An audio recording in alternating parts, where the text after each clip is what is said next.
There we go. Hello, hello, hello. I'm Manji Dragonfly. Welcome back to the Great Attorney. Manifesting Manji finishing GA before 2024. Let's go. Indeed, yo, Jake. I was going to stream this earlier today, like I normally do. I forgot that today was Veterans Day, so people that are not normally here were here today, because they didn't have to go to their thing, so I didn't want to stream while they were up and about, but now they're in bed, so I'm ready to get on with it. I'm so desperate to get on with it. Oh my god, I don't want to keep this, like, sitting for, like, another week so I can forget everything again, not at this point, and B, I really want to finish this fucking game. I don't think I'm going to be able to finish it before 2024, but goddamn it, I'm gonna try.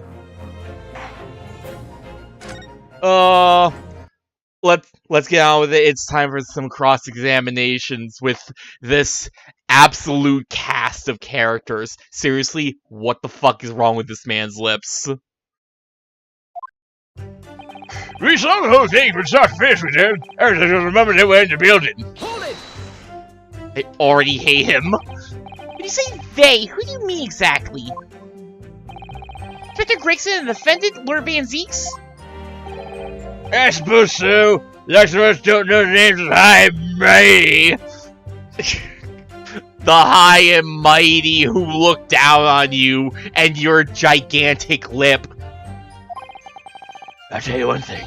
It's the Reaper that went last, that's for sure and certain. Just behind Inspector Gregson? Did they arrive at the same time as each other? Everything should still... Io should be good, right? No, not at all. Okay, thanks, Gossip. The first fellow must have gone inside a good 15 minutes before we heard that gunshot. Lamp! You're disgusting beanpole ass. Good to see you here. How you doing tonight? Oh, are you ready? I need to know, like, what you guys thought of these absolute jokers on the witness stand right now. Victim arrived 15 minutes before? Are you sure about that? Am I sure? Am I sure? Manji playing GA again.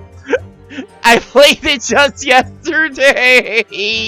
Admittedly, it has been a couple of months since the last time before that, but yeah, I'm so desperate. I need to finish this before 2024. Hopefully, it's a pipe dream. Whichever said that for me, bruh. Twitch suppressing the small streamers once again. Can't believe it. Doesn't seem likely that I forgot a fellow with bright red hair like that, does it? Bright red hair, huh? Bright red hair, huh? Would you like to add that to the statement? Yes, it really would, Red, weren't it? Better than my flaming fireworks, even.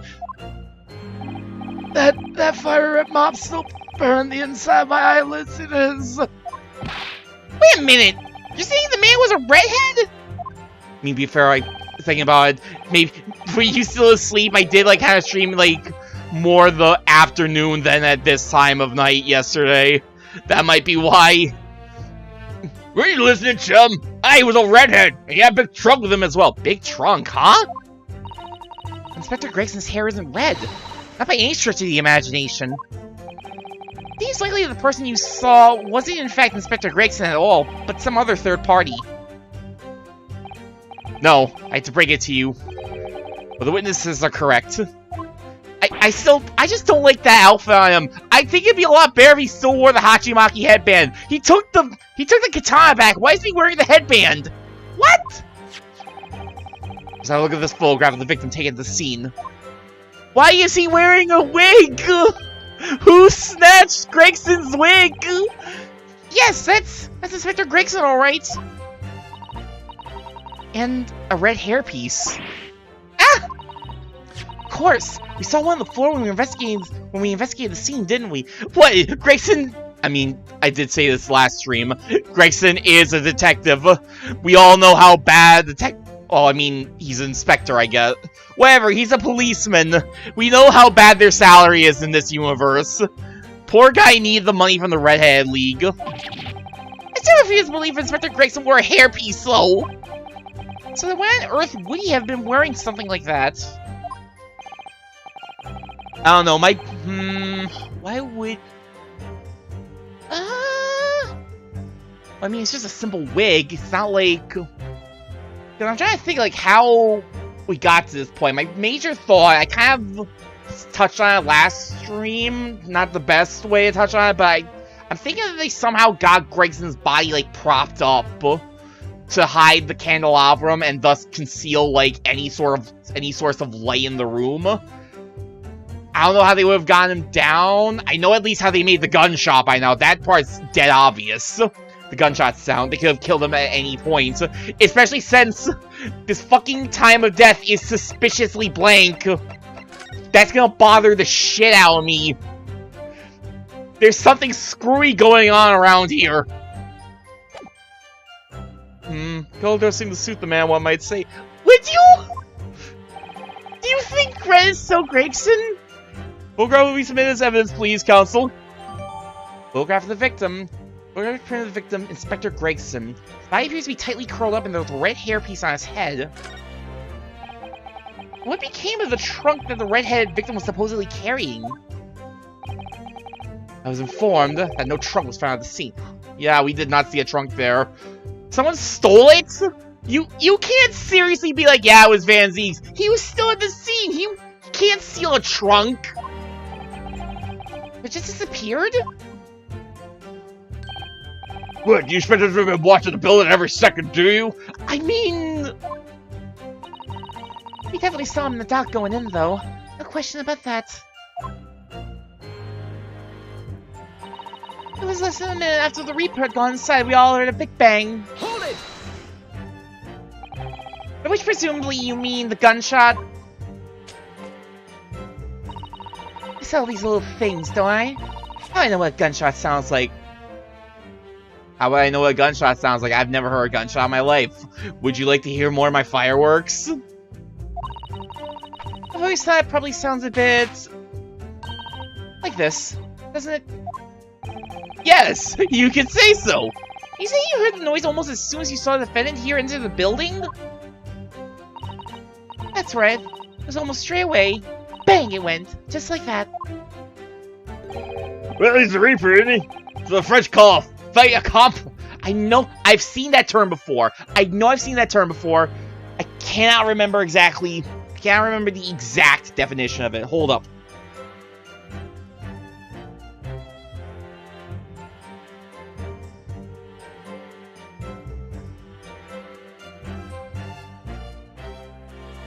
Fait accompli. The thing that has already happened or been decided before, those affected hear about, leaving them with no option but to accept it.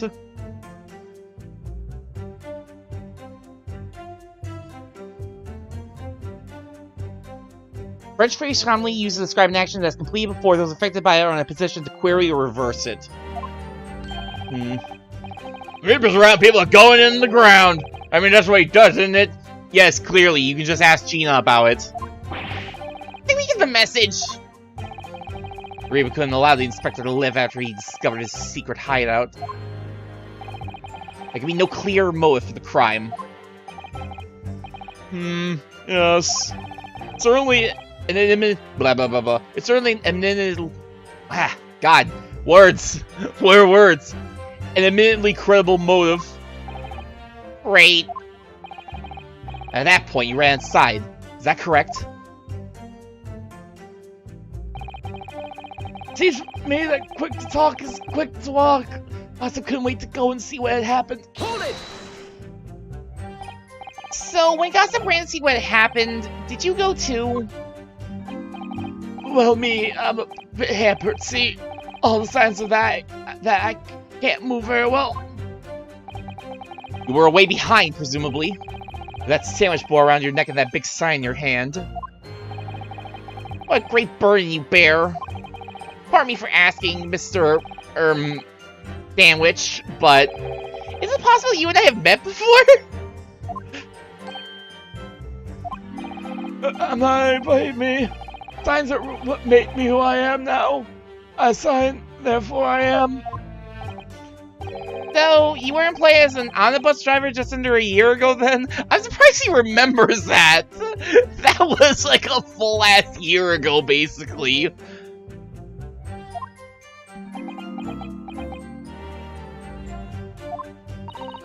I might be mistaken, but I believe his trembling has intensified, Mr. Naruhodo.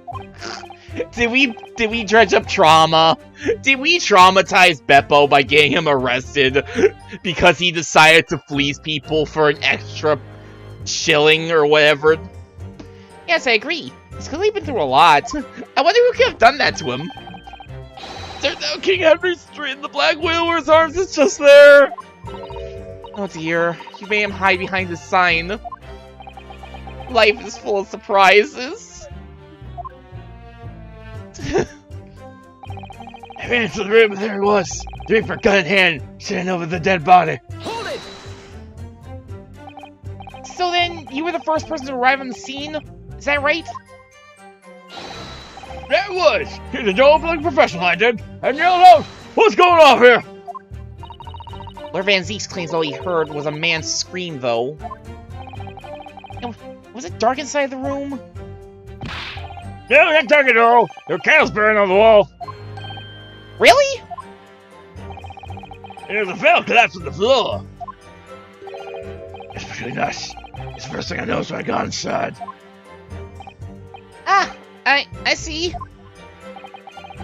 Even though Lord Van Zeeks claims not to have seen any such lights on the wall? Next thing I noticed, someone standing right beside the body.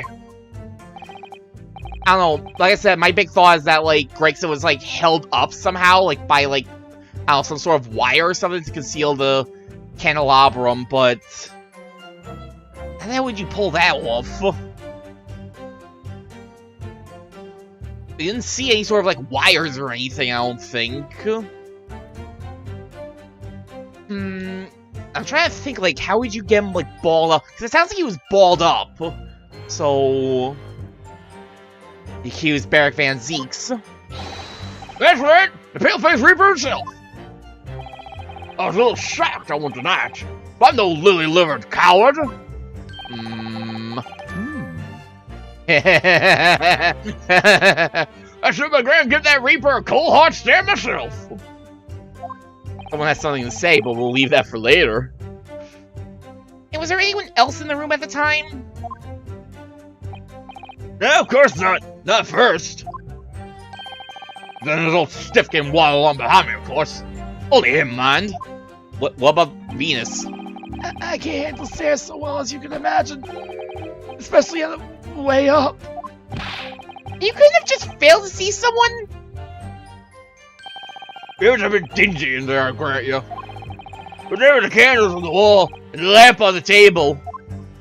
You couldn't at least knock the lamp over? There was nowhere anyone could have been hiding. You marked my eyes. Ah! I was scared half to death of me, so I ran up to find Copper. Hold it! So you didn't run into the room with your friends? I'm not that sort of girl. Sorry? I'm a timid little thing, me. I was too scared to go in there.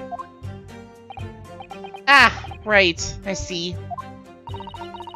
Old Lippy and the witch ran in there, and I heard a sort of old lady scream. Old lady scream? Well, that wasn't me, I swear. Valentine, I set my eye on it. I wondered what on earth was going on. Which is when you went to find a policeman. I ran to a copper as soon as I turned the corner. So I brought him straight back to the place. Did I do well, eh? That's really nice. That copper's eyes nearly popped out of his head when he saw the Reaper. I've never felt more uncomfortable in all my life. The defendant was arrested on the spot, I believe. Considering the catalog of killings the Reaper had carried out, it was a particularly inauspicious end.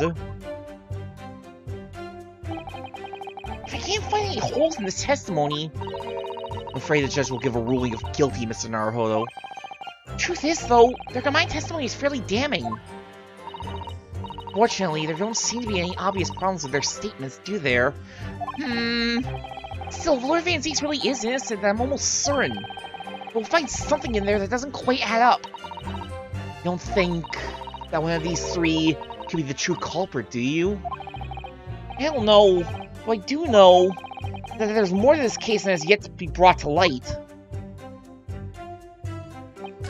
Well, first things first. Hold it!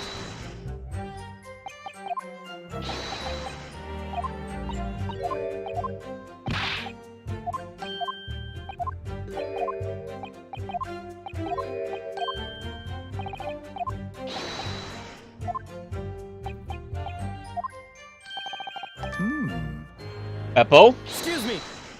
what would you like to say to this man? Do you have something to add, Mr. Sandwich?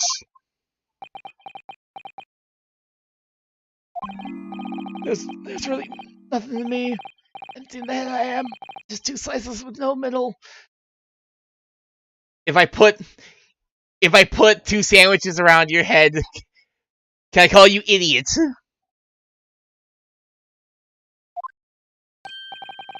So I don't know what you could want with me. I think that maybe you just remembered something. Having heard Mr. Gossip's last statement, I mean. What I think is, we're all nothings really. We try to dress ourselves up as something else, but at the end of the day, we're all just street sellers. That's enough out of you, Sandwich. Keep your trap shut now. And if she was, make you a real sandwich. What? You're going to make poor Beppo into a Beppo sandwich? When I saw the Reaper, he fell clean over on his backside. That's it? Oh, you rotten beggar! I told her to keep that secret. He screamed, he did. Screamed and scrambled off on all fours. That's all I wanted to say. Mr. Gossip, is this true? Blood that silver, that's why.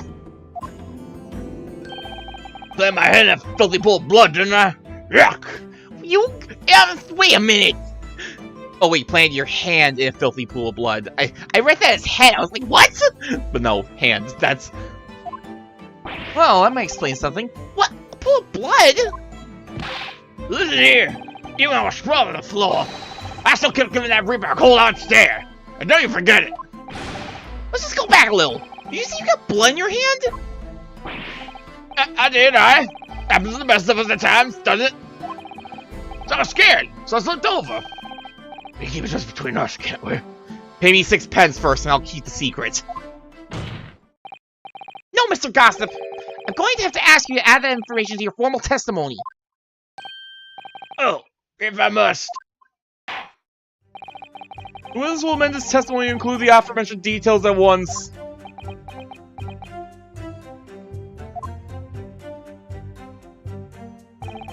That's some moving up below my hands were quickly wiped off on the floor. Hold it! You wiped your hand on the floor? Well, who wants blood in his hand, eh? Horrible stuff. And a matter of thought, I done it. No tie! You didn't think that might be a problem? Does it really matter if I left a few crappy handprints on the floor? You can clean up the end, won't I? Don't make such a fuss. That's a message from all of us. Cosma just looking through a scroll to see exactly what to say to just completely cut this man down. Is something wrong, Counsel? No, my lord. I didn't remember anything in the report about a bloody handprint on the floor, that's all. Don't come at me with all that. You can't intimidate me. I know what I did. I wiped it off. On the floor. The blood. The floor, you say, huh? I wonder, could that be what happened to Naruto? I don't have all the answers yet, but I think we may have just uncovered a vital clue.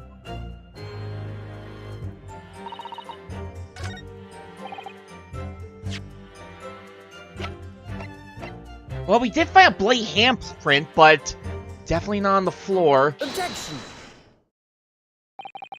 So you wiped off the blood from your hand on the floor of the room. Are you quite sure about that? Well, what else do you expect me to have done, eh? Does it really matter? Objection! I still don't like that objection. I like his other objection from the first game way more.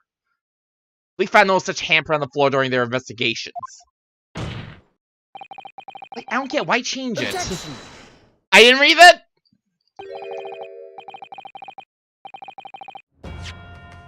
What exactly is the defense asserting? If you listen, you'll find out. Prosecutor Sogi. Apparently there was no bloody handprint found on the floor. What are you trying to say? There was a handprint and blood left very clearly at the scene. On the back of this notice board. That's a new Ah! Oh yes, indeed. Indisputably a handprint in the distinctive color of blood. Hey, you're dead right! That's my right hand! I know it anywhere. You know your right handprint anywhere? Huh? That's a little impressive. Objection! Well,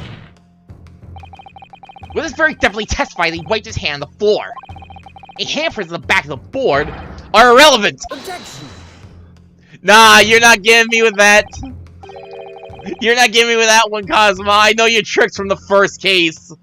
Not the board itself had fallen over onto the floor. In that case, it's quite possible the witness's handprint would have ended up there.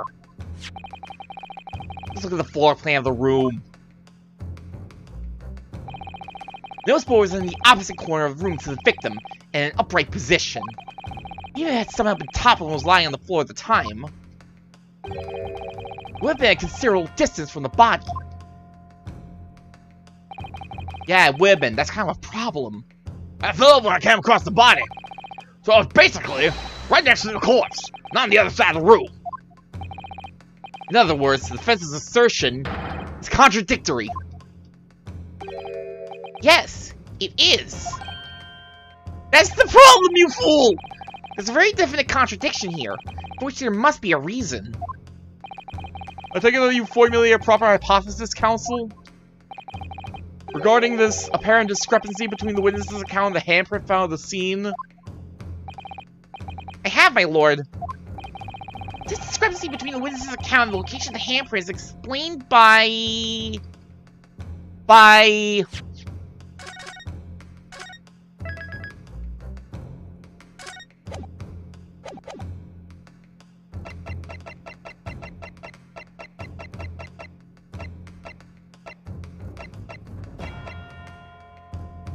Surely the board must have gotten moved at some point, right?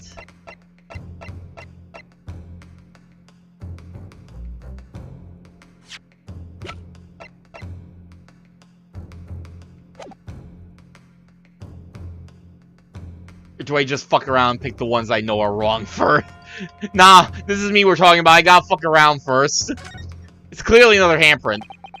Mr. Gossip ended up with blood in his hand and wiped it off on the floor, as he says. He must have left behind a mark somewhere. This is a mark that had been left behind on the back of the notice board. Objection! Prosecution has already established that the handprint on the board is irrelevant. Exactly! Which means there must be another handprint somewhere! No, police report made no mention of a handprint anywhere on the floor. I understand that you've examined the scene in person, too. If you come across something the police have missed, how do you explain the cold sweat?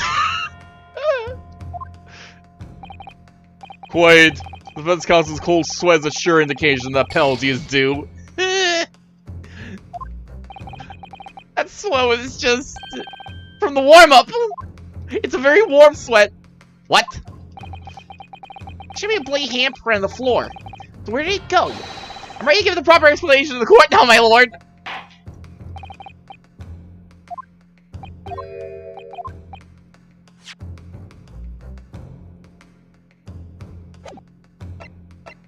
Nah, they're just lying.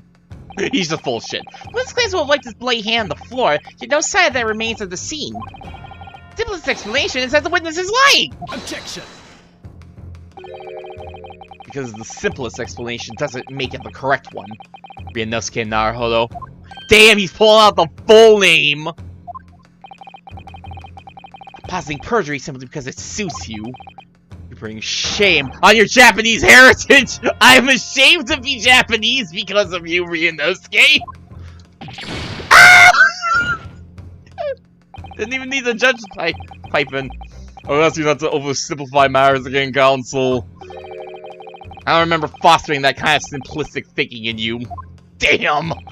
I raised you better than this, Ryunosuke! This way were you my father! Just now! Go to your room, Ryunosuke! Anyway, I was always taught to consider all possibilities! Then show me. There should be a bloody handprint on the floor. So where did it go? I'm ready to give the proper explanation to the court now, my lord! This time for sure!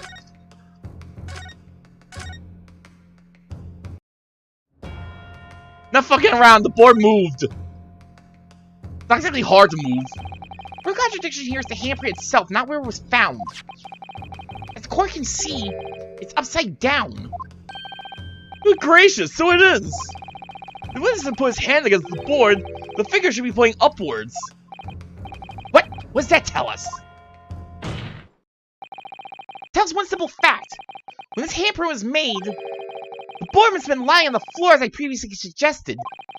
Which means that after the incident, it must have been moved! What?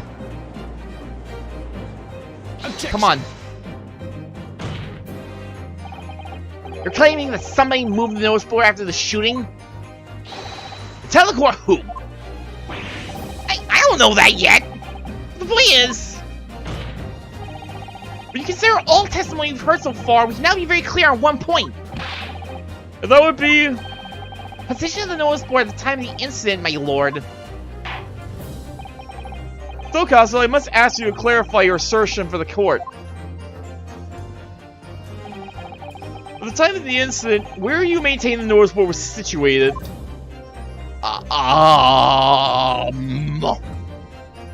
It's gotta be, like, near the body? Take that! This is the only possible location. Blocking the door? Immediately adjacent to the doorway? The court would think back to the testimony given by the defendant earlier. He said that when he entered the room, it was dark. He couldn't see the body. Back! If the notice board had been here, the body would have been completely hidden from view. And the light from the candles would have been blocked, making the room appear darker. Objection! There we go. But the accused also claims that the victim's body simply appeared before him. That's true. Or, in his precise words, just as I picked the firearm up to examine it, the door flew open and I heard a man scream. It was only then that the body of Inspector Gregson appeared before me. Someone threw a firecracker at the board's knocked down? I don't know about calling it a scream, but I was talking about me, no mistake. It was me that kicked the door open. If you look again at the floor plan, say what would happen if the door to the room was thrown open with force. Oh, that's where we're going with that. That can't... The door shook the notice board, knocking it over, and making the victim's body visible. Good gracious! The client has told nothing but the truth. He simply described what he saw. Ah! Oh no, he's... The dramatic head clutch, he's gonna get amnesia again if that keeps up. Order! Order! Cousin, how does this not come to light before now? After the incident, somebody must have raided the board and moved it into the position where the police, myself, and my colleagues saw it when investigating the room. Was it one of you three? Witness, what have you to say for yourself? What? Me, my lord! You and your fellows were there at the scene before anybody else. It goes without saying that you must know something about the position of the notice board. Especially since it seems like Zeke's blacked out at some point. So... Witnesses in the stand will testify again. You will each explain exactly what you did upon arriving at the scene of the crime. Stop looking your glasses at me! I get the message! What's up with little red over there? Which, oh, never mind then. Mystery of the moving board. This is like the second testimony we've gone out that we're already in Allegro? Oh, I think about that there no sport. I just want my hand on it, that's all. Now, don't look at me. I haven't got a clue about it. I was doing business with some second years at the time. I don't know anything about anything. Just a bystander, me. Just a sign of the crossroads of life. Who's that Reaper, I bet? He's got fidget screens bored. What? What does that mean? I can't see how this changes anything anyway. Like it's so tight when we heard the gunshot. We'll see about that one, Beppo. So none of you can elaborate further. No more elaborations. Don't say that fucking word here. Judging by the crime they witnessed with only the light of a few candles and an oil lamp by which to see. Can't expect these witnesses to be able to give a more precise account of what happened. No! No! Get out of here, light bulb! Jake, don't forget you have mod powers. You are allowed to strike down whatever you want.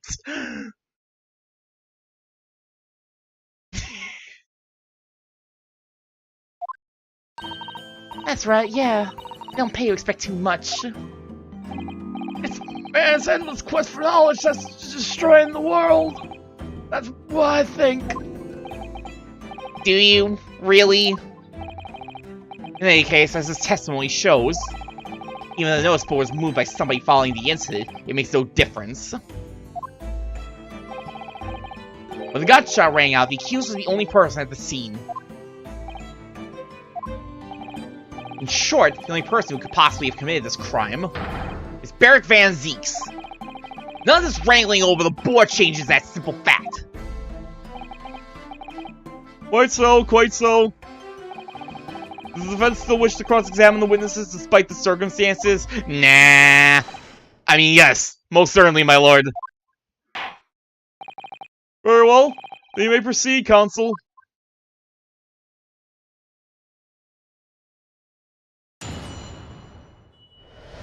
Where is... Mystery of the moving board.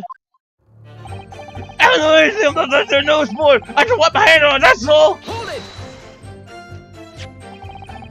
Do you admit that was the board you waved your bloody hand on? Admit it? What's to admit? It's that play today for all to see. It's that's a print in my right hand. Perhaps you wanted to hide that handprint? So you raised the notice board and pushed it into the corner, did you? No, imagine the weight of that great lump. You look like a powerful, well-nurtured man. Do you really think it'd be that hard to move that board? Well, you see anybody else moving the board? Yeah, I really nervous to see it, I can tell you. Even I have my limits. I should buy it from me. And the Grim Reaper himself stand over it. And it was precious little light shot either. My bomb lip was all quiver. In other words, this witness is unable to give definite testimony at that point. Yes. So it would seem.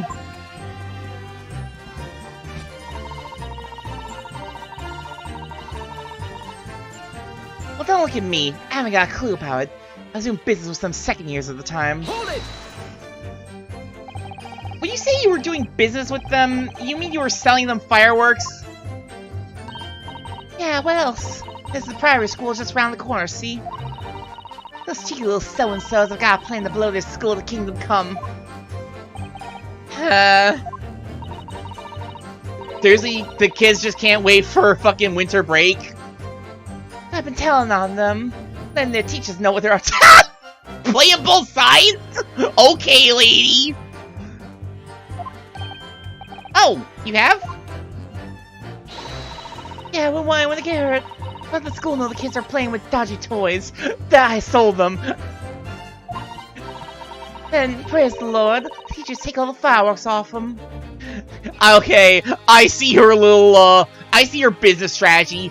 Sell fireworks to kids, tell the teachers, get them taken away, resell them. Maybe she steals the fireworks from the teachers later, but she definitely just sells more fireworks. Then, praise the Lord again, kids all come back to me about more. Yep, there we go. Everyone's happy, see? What a racket. Racket's the right word for it. Racket's a good word for the little fireworks girl, I guess. Of course, sometimes teachers give me a little bonus segment for letting them know. Ah! There's the other part! It's a busy old life, sound explosives. This is a guileful goddess indeed. Judge, no. No. We are not doing the shrimping nonsense. You leave that to your grandson in like 100+ years in the future. Well, telling barefaced lies is kind of my thing. Why are you throwing that? Oi! Well, telling barefaced lies is kind of my thing, really. I'm never so good. Did you just admit to being a pathological liar on the stand? Did I just get that right? Scary. The important point is, you didn't go inside the room where the inspector was killed, isn't that right? Definitely not. Wouldn't have dreamed of it, would I? I don't know anything about anything. I'm just a bystander to me. Just a sign at the crossroads of life. Hold it!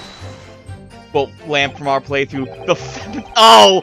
That's where it came from! That's where that quote came from! Okay! Yeah, that makes sense! But you did go to see what had happened in the room, didn't you? Bristol Street is my world. It's all I know. I know all of it. I had to make it my business to know if I want to hold my son up high. You did go to see what had happened. It's not the destination that's important. It's how you get there, isn't it? Did you notice the noise board in the room? If you think about it, we're both the same species, aren't we? Both different members of the sign family. So that's part I might have tried to strip it up out of a sense of rivalry a bit. I don't really need to tell you that you're Homo sapiens, not Homo science. That's a hell of a quote. Does that mean you didn't notice the board? I can only repeat what I said before. I don't know anything about anything. I'm just a bystander, me. Just a sign at the crossroads of life. In which case, just who was responsible for moving the notice board? There's a Reaper, I bet. He's got a face that screams board. Hold it! Hold it! Explain that! What exactly do you mean by that? Oh, come on now. Don't tell him to not notice. He knows he hates everything in the world, that fella. That's just his resting face. That's just how he normally looks. You can't hold that against the man. And I know, sports. There's one thing he likes. You see in his eyes. What? Ah, yes, Barry Van Zeke's hater of Nipponese, the rich, the public, everything in the world, but boards, notice boards, he's all about that shit. I can't say I ever noticed. I'll tell you one thing for free, though. I never took my eyes off that man's floor. Or off the Reaper. Not for a second. Show me your fucking impressive, like, lizard eye skills where you just, like, point them at two different things. Please. Sorry? Well, I was that scared I could. You never know what a feeling like that might do if you look away, do you? Do I? If you didn't take your eyes off the defendant, you should be able to confirm categorically whether or not he was the one who moved the notice board.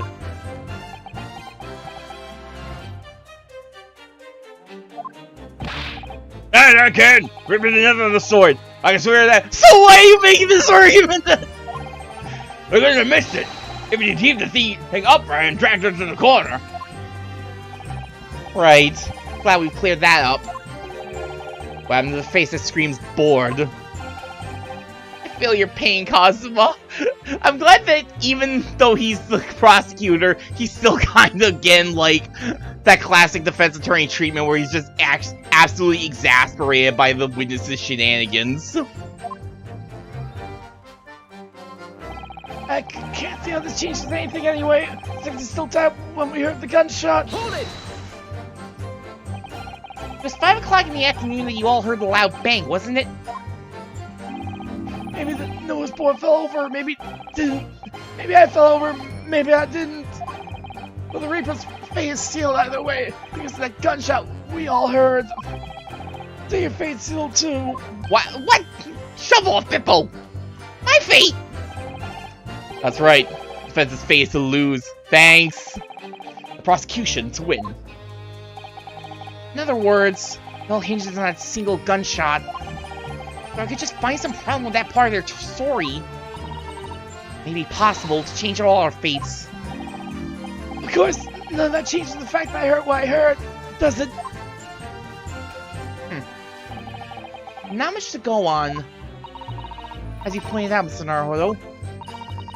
No question the notice board was moved, so somebody must have done it. But it didn't happen after the event, so maybe Cosmo's right and it's not relevant to the case. It seems to have been deliberately positioned so as to hide the body from view.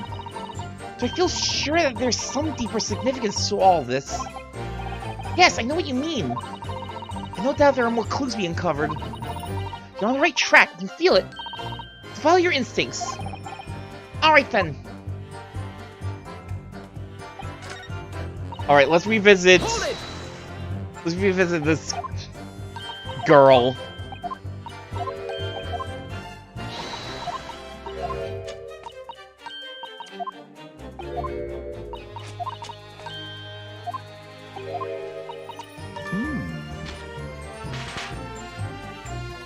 Pebble, what do you have to say about this feminine terrorist? Excuse me.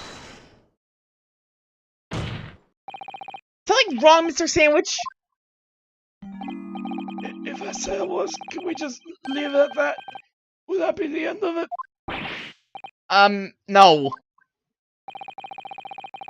I like how he's, like, adjusting the armband that is not on this costume. I just noticed that. Miss Venus' statement just now brings something to mind, perhaps?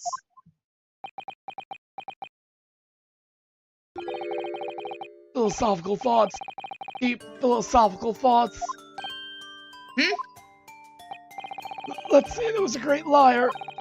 And that great liar said without batting an eye. Telling barefaced lies is kind of my thing. I'm ever so good at it. Would those words of hers be a lie too? Or the truth? In which case, she's not a liar. Save this shit for GLaDOS! Oh, it's a hellish paradox, that one. Don't you think? I'm not entirely sure, to be honest. But it seems to me you're suggesting Miss Venus has been lying. Are you?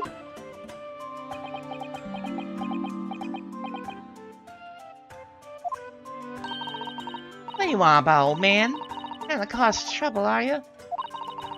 You want like that? Now I'll wrap your whole body in firecrackers and set him up. That'll give you some of the trouble. She is threatening to kill a man! Understand! You have a startlingly disturbing mind behind that sweet innocent face, young lady. Damn, the fucking BB Hood picture that I used for her is a bit more apt than I thought it was. So Miss Venus has lied in her testimony. Is that what you're saying, Mr. Sandwich?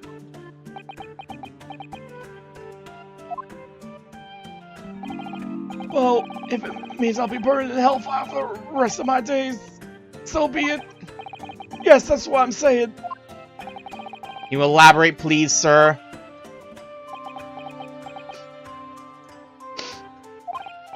Oh, blabbermouth here head for the room where the gunshot seemed to come from. But there was someone else who crept up the stairs behind him, too. That's right. That rotten liar over there! Wow. That's it! You've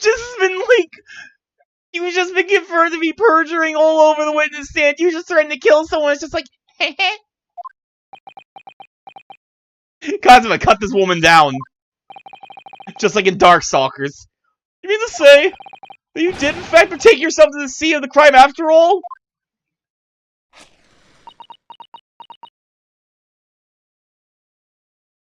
Just stare at the flame. She's just staring at the flame, just trying to determine where should I throw these first. What'd I tell you, eh?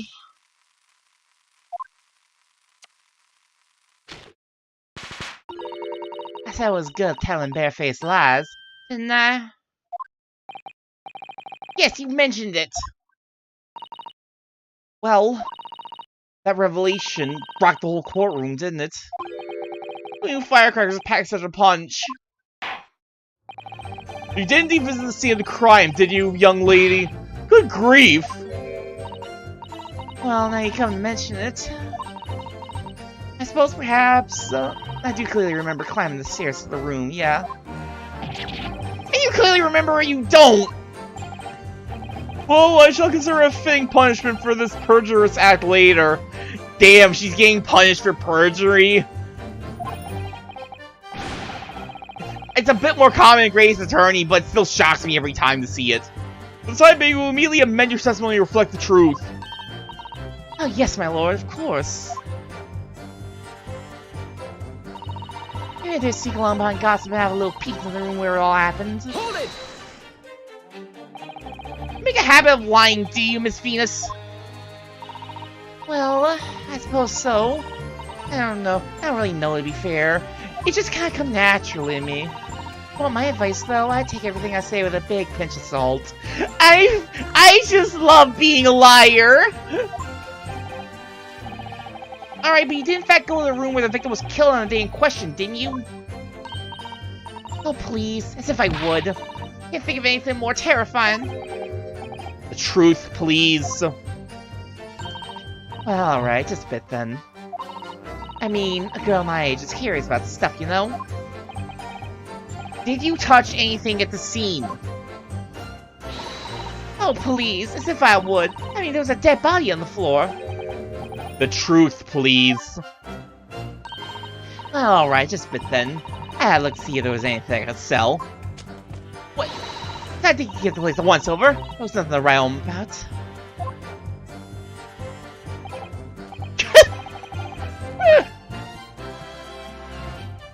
I just love being a liar. That's a good-ass quote. It feels good to have, like, an actual quote added to my quote list. I don't think I've had one, like, added all this year.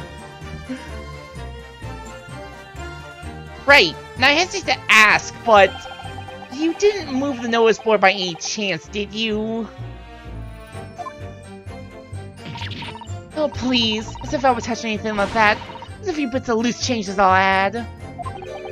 The truth, please. Just keep doing it! Alright then. I thought there might be something worth having underneath it. I blasted the flippin' thing. What?!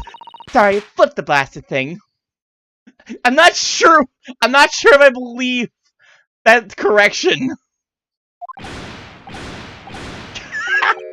You're telling us that you did move that board? I think that did slip out, didn't it? What? You darn bomb! What? I don't believe it. That girl doesn't think. Head empty, only lies. So, did you find anything then? Something you might have taken, perhaps?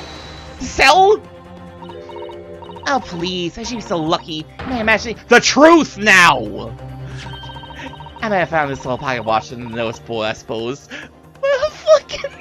What a fucking lying bitch! Jesus Christ, she just keeps going!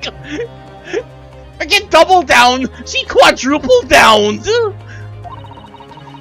A bit of junk like this can't be worth much of it. Ah! What? Gina! So it's you, was it? Your mama took it! Gina, what'd you even do to her, Gina? Did you throw fireworks? Did you fucking shoot her? What? Young lady, may I remind you where you are? That watch there? That was a President Inspector Gregson from the yard! For a big case he saw 10 years ago! Wait, 10 years ago? The professor case? Professor case, no doubt. Boss used to wind up every evening without fail, even when he was waiting for his grunt to come at the pub. I see. I swiped it off him once and blimey, he was upset. Give me a right earful. Say I missed a day in the last 10 years, polishing and winding. Huh. And the wall when that watch did. Possibly not the best thing to go diving for then. It's not all that though. Took it to Jeff Bezos that night to ask how much it was worth. The old dealer wouldn't touch it. Wouldn't give me a penny for it. Said it wasn't working. Not about worthless, he called it. Ah! I knew I should have lifted it! Huh? That watch must be submitted as evidence at once! Oh, please. Just so long as you promise to give it back when we're done. Fuck you! Not a chance! That's why if you need to try to get your grubby mitts on again! That's enough! Hand the watch to the bailiff forthwith! Now, children! Watch your manners! What's inside the watch? Good lord! Ah! Glass appears to be broken! More than likely it's shattered when the inspector was shot. It doesn't tick anymore either. It's just why Jabez didn't want it. What waste, eh? Yes, indeed. It appears to have stopped at the hour 5. 5? Exactly when the gunshot was heard then. Supports the prosecution's claim, of course. Ah! Dr. Grayson's pocket watch that he wound without fail every single day. It's no longer taking your glass over the face is cracked. Well, it appears that the mystery of the moving nose has been solved at least. As predicted, it had very little bearing on the case. Ah! Now then, continue with your cross-examination, please, counsel. Where else is there to go from this?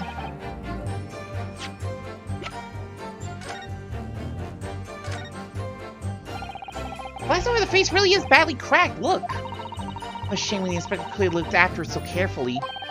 Imagine Mr. Storms could repair it, don't you? Yes, I should think so. He's very adept at things like this. Useful man to have around, in fact.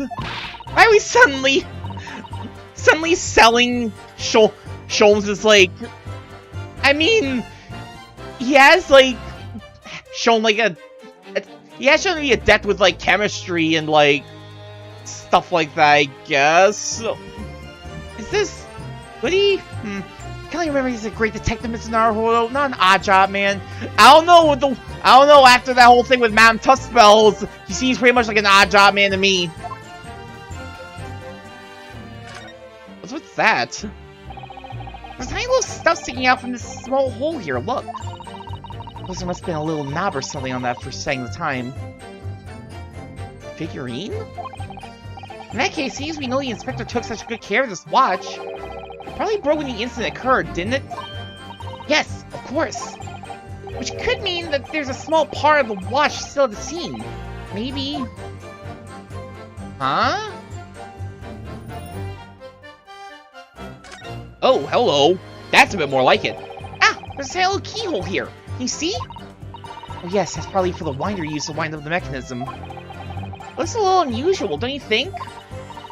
Yes, you need just the right key to wind it, I imagine. I feel as though I've seen something... like a bit like a key is about the right size to fit in this hole. It would be wonderful if we had the key. Let's check carefully over what we've already found.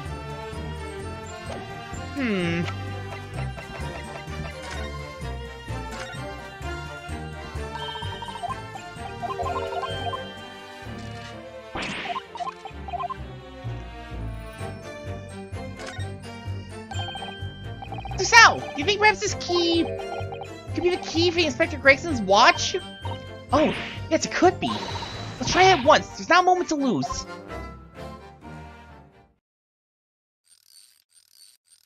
What's inside it?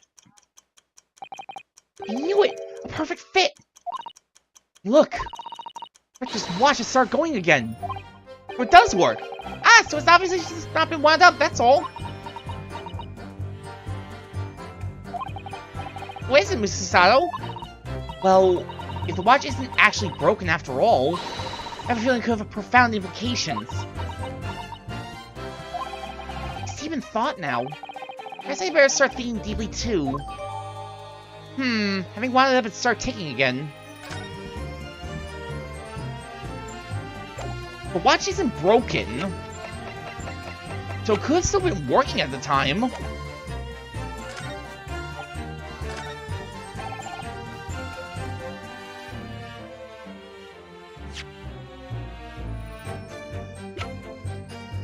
Objection! Okay, good. I'm afraid that's not necessarily the case. Oh? At the scene, we found this key to the winder of the inspector's pocket watch. Key. Having wound the pocket watch, we discovered that it in fact still works. You see, the watch didn't stop because it was broken at all. That fact really undermines one of the most fundamental premises on which this entire case has been built! What?! Order! Order! Order! But Council! The watch was stopped at almost exactly 5 o'clock! Yeah, which is just when we heard that gunshot. It is exactly the hour. The time that was showing on the watch tells us nothing other than when it wound down. It's merely coincidence that happened to be at 5 o'clock. Objection! Even if that's true, 3 witnesses here all heard the gunshot at 5 o'clock. That's obviously when this crime was committed. Objection! I'm wondering when we're gonna get to the point where we'll be like, there could be another reason for that gunshot. No, that doesn't hold. Why not? Co-Inspector Inspector Lestrade said only moments ago. Boss used to wind up every evening without fail, even when he was waiting for his grunt to come at the pub. They hadn't missed a day in the last 10 years, polishing and winding it. It meant the world when that watch did. Victor was in the habit of winding his watch once a day, in the evening. And reasonably assumed, therefore, they wound the timepiece on the evening before he died as well. Yes, that would be entirely reasonable. But if that's the case, you wouldn't expect the watch to have completely wound down by 5 o'clock the following day. Oh! Ah! Why explain it then? In summary, the evening before the day of the incident, when the gunshot rang out in that room, the inspector was already unable to wind his watch. You can't mean... What would stop a man winding his watch if he's been in the habit of winding it every single evening for 10 years? Obvious answer is that he was already dead!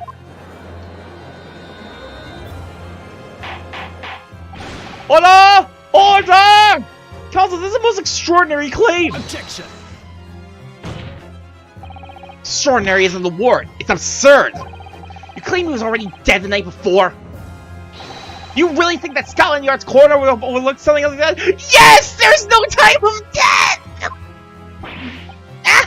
Well, on that subject, there is something rather surprising. There's actually an omission in the coroner's report. There we go, Jesus! Time of death is not noted. That's right! Wait a minute! You're forgetting my legs went from under me when I kicked the door! What do you mean? Like I said, I planted my hand in a dirty great puddle of blood! Yes, so the victim's blood hadn't dried. It was fresh. You guys are done fast, doesn't it? Objection! But that blood could be explained in any number of ways. It could have been put there afterwards. Fresh blood could have been poured over the victim's body after... What? Okay, you're getting a little out there, Renosuke. My learned friend think that fresh blood is available on every street corner. Damn! Pulling out the learned friend card. He really did learn from Van Zeeks. Ah! I'm waiting for the little fireworks girl to be like, actually... Well, it didn't necessarily have been human blood, of course. Pig's blood? Where are we gonna get pig's blood around here?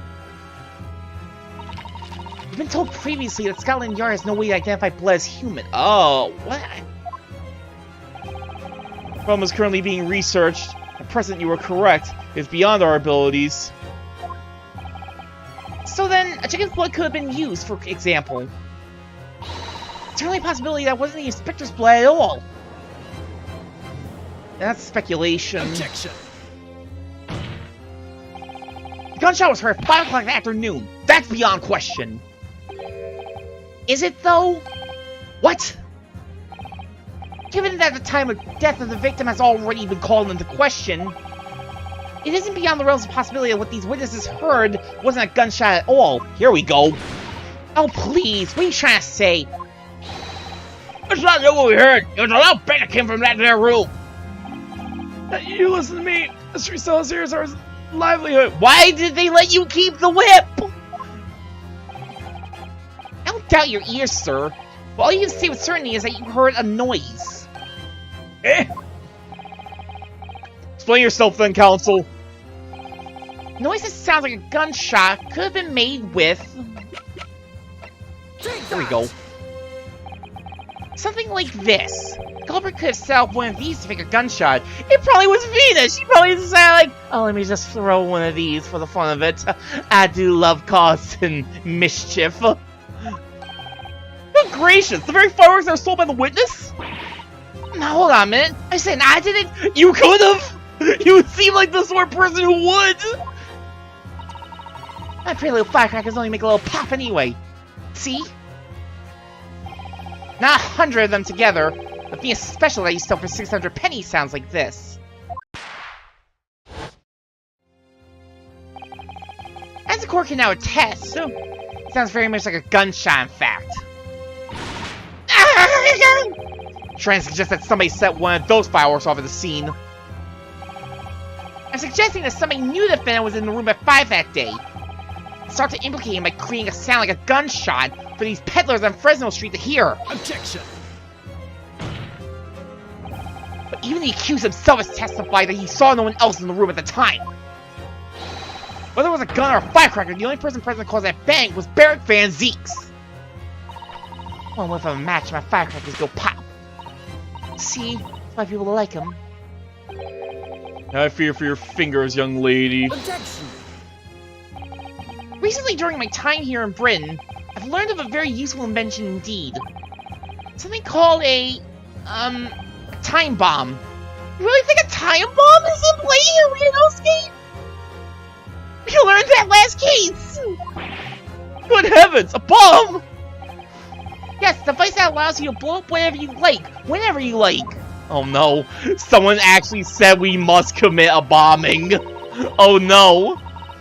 Our holy, worry that your unfortunate phrasing there may lead to yet another international incident. This is how you get put on watch lists, Ryunosuke.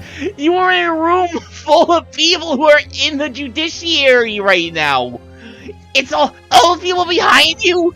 Those are like justice people. They're gonna put you on a list, man. You're already in hot water. Ah, no, wait. It's the whenever you like part that's important. Time device. Yes, exactly! A time device! Something of that nature could have been planned at the scene. The device was able to produce the sound of a gunshot long after the culprit had left. Your extravagant claim will have to be substantiated with evidence, counsel. What proof do you have to suggest that in any way that a time device was employed to create the gunshot sound?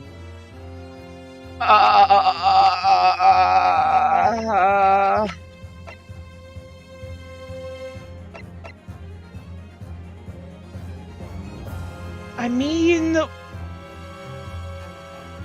it was like a firecracker sort of thing. Take that! As Corey has already discussed, the tip of one of the candles in this candelabrum has been blown off. Indeed, because it was struck by the bullet which presumably passed through the victim. I don't think that's possible, my lord.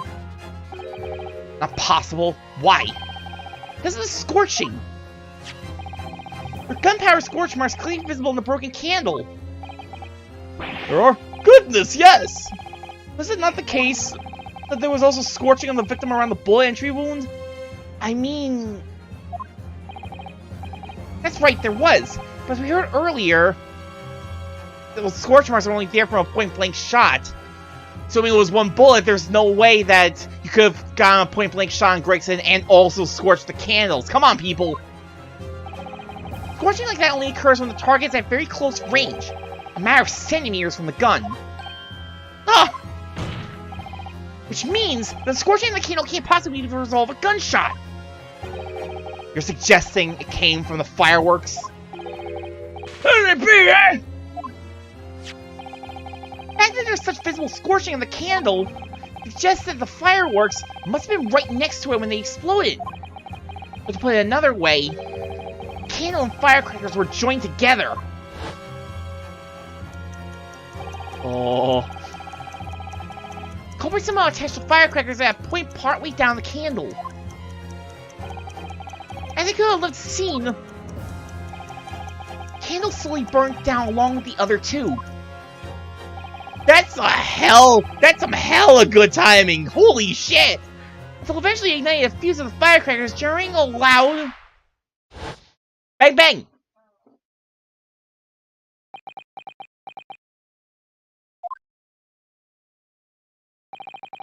That's how these three witnesses came to believe they'd heard a gunshot at 5 o'clock. Whoa! Well plot!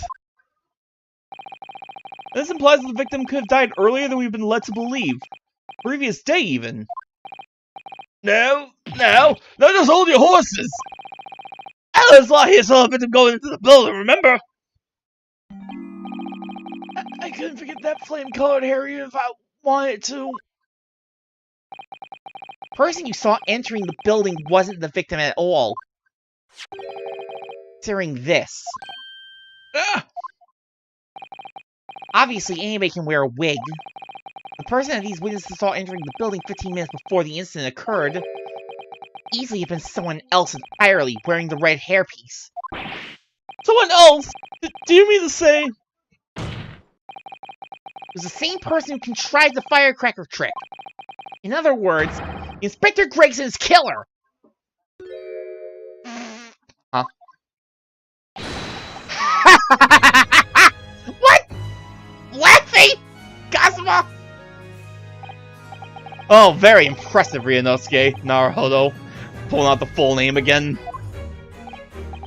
Kazuma? Why are we being so horrible? We're quite amazed you've come this far. I'm not used to people calling me by my full name. It's always learned friend or Nipponese. I'm not used to people using my full ass name. After all, wasn't I the one who told you that you had all the makings of a great defense lawyer? Yeah, I turned out to be better than you in the first case. Remember, Cosmo? I also know the lack of a time of death in this report. Stark omission. As far as I'm concerned, this whole country's justice system leaves a lot to be desired.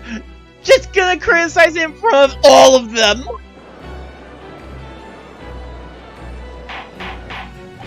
Order! Order! Order! Prosecutor Sogi! What on earth do you mean by that statement? I hear that many of the leading members of Britain's judiciary are present to observe this trial today. I'm here to tell you all fucking suck! Japan for life! So we cannot allow even the slightest stat to be overlooked. The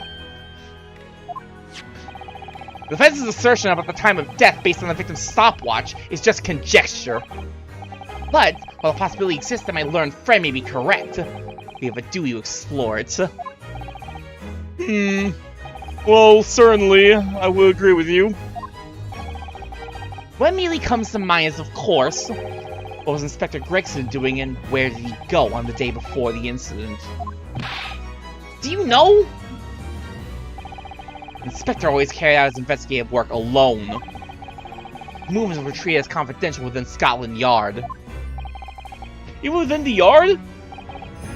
However, considering the evidence we've been presented with so far, I'd say it's fairly apparent what case the man was pursuing. When you, my learned friend...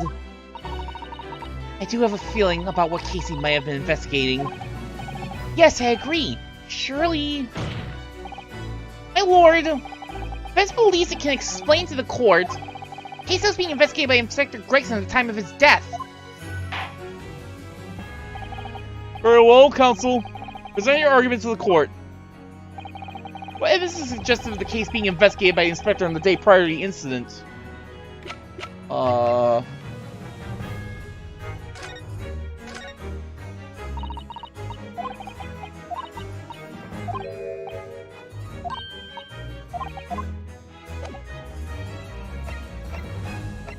Is it the stuff about the Redhead League, or is it the stuff about the missing persons case?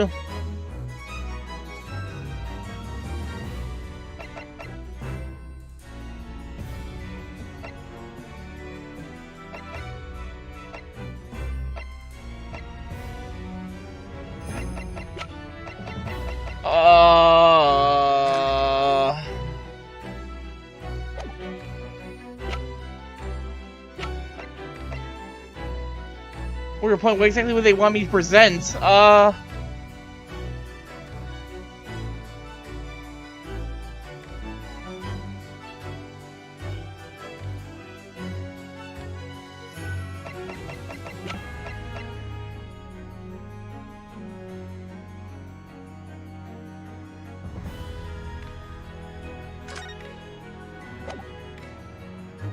Oh shoot, Is there some shenanigans going on with the Red Head League, or is it the missing person case?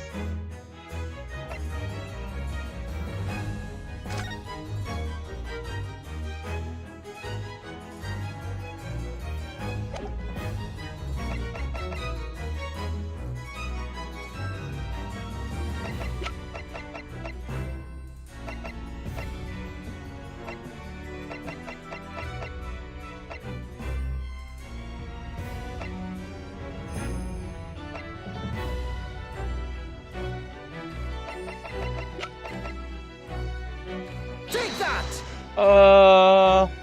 not that one. I can't say if your answer suggests of anything in particular, or the process that is utterly wrong. How much you have clarified most expertly. What? Congratulations, Ryunosuke Naruhodo. You deserve a reward for that expert display. Don't pull out the sword when you say that. Ah! Did you just draw Karuma on me, my friend? I think, Mr. Naruhodo, that there's one particular piece of evidence. It really does stand out and show what case Inspector Gregson was investigating. The notice board? No.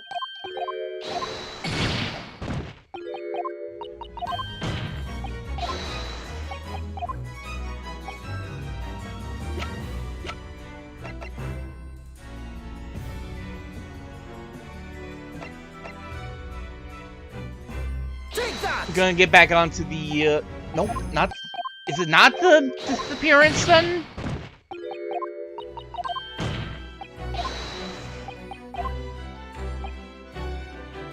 Shit!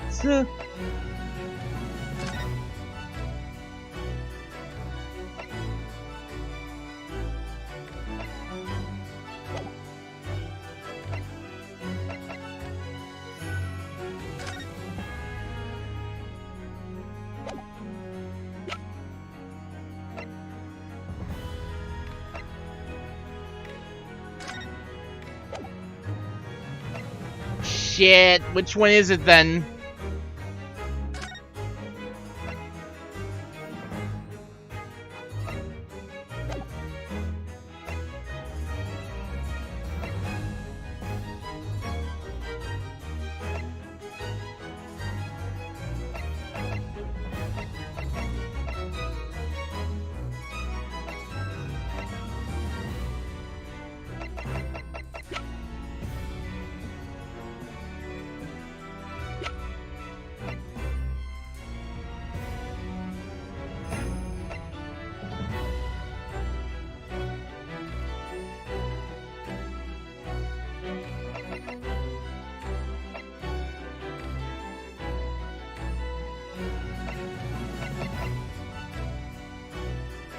Fuck, I have no clue.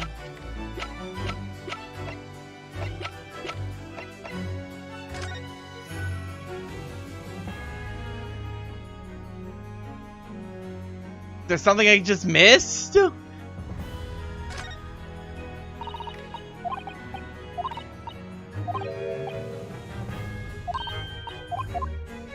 Maybe it's the...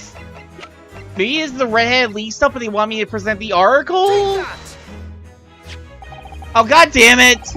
I kinda call shenanigans on that one. I feel like showing the fucking notice board and the fact that the Redhead League stuff is on there should have been enough. I believe this red hairpiece points to the answer. I assume it was part of a disguise used to carry out an undercover investigation. Surely not! Such a brightly colored hairpiece will only serve to make the inspector more noticeable. Yes, that's quite true. Would definitely have made him stand out in a crowd. Except that is a crowd of gentlemen from the Redhead League. The Redhead League? So, you'd already worked it out. Yes, totally. I totally knew that. Do not worry. I'm totally not still thinking about that disappearance case that we got presented with, and then it just kind of got swept under the rug. What on earth is this all about? Is this such an extraordinary league of gentlemen? The Redhead League is currently under investigation for a grand deception. A deception of what nature, Council? They've been targeting redhead men across all of London, tricking them out of small sums of money. What? It's an extortion racket? 2 men were arrested for the misdemeanor only yesterday, in fact. My lord! The fence calls for those 2 men to be summoned at once! Oh no! Not those two! 2 redheads!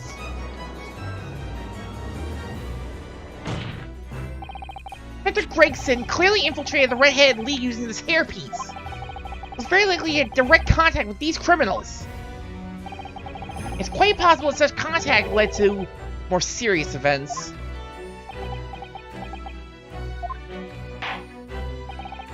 I concur that we cannot in good conscience leave this new avenue unexplored. Well done, Mr. Naruto. Good job. Good job totally getting onto that and not thinking too much about that pointless missing persons case that we're just going to forget about. Well, it's not possible line of inquiry for us, at least. Prosecution will make immediate arrangements for the charged men to appear. Bring these 2 Redhead League conspirators before me, Prosecutor Sogi. At once, my lord. Very good. We'll have a 30-minute recess. Court's adjourned.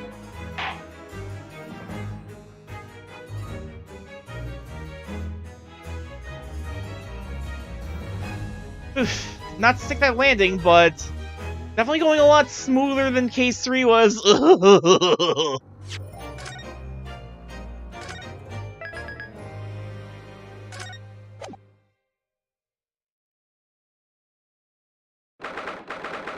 Second of November, 12:33 p.m. Close enough. Your ability to defend the chamber. Oh, there you are, Otto! What kept you, my dear fellow? Hello, Mr. Sholmes, Gino. You sure about what you said in there? That the boss, you know, actually died the day before? Very odd to swallow. Yes, I was shocked at the revelation too, Gino. As was I! Possibly more shocked than both of you! Not competition, Mr. Sholmes. I was more shocked than all of you put together. It's not competition, but I totally beat you all. This is the autopsy report in question, is it? Yes, strange that there's no time of death noted. I suppose there's a simple explanation. Or perhaps it was a deliberate omission. Dear, it was deliberate. Puts me in mind of the last case we worked on. Dr. Sith. No. Anyway, it seems on the day before Lord Van Zees discovered his body. Dr. Gregson was investigating the Redhead League. Perhaps something happened with them. Come to think of it. You had trouble with those Leaguemen too, didn't you, Mr. Sholmes? You were taken in by their trick. No! Naturally, I wasn't taken in, as you put it. My sleuth hound interest was merely piqued slightly by the rest of a weekly £4 income. I must solve the greatest problem known to man. And that's it, mask the underlying sin of deception, I suppose. Two criminals in question are the pair we saw being arrested yesterday, aren't they? Mr. Sholmes is sweet, I mean. That's right, Zeus! It was me who took him in! Thanks for tipping by good law by a citizen. Indeed, yours truly. So it's going to be that pair on the witness stand next, is it? That doesn't quite make sense to me, though. The day before Inspector Gregson was found, you hadn't had trouble with the Redhead League yet, had you? Why would the Inspector have been investigating them? Well, one explanation would be that Gregson's own sleuthhound interest was piqued by the rare set of a weekly before pound income. He really needs the money. Do you not see how little people in the police force get paid? Tell them, Gino.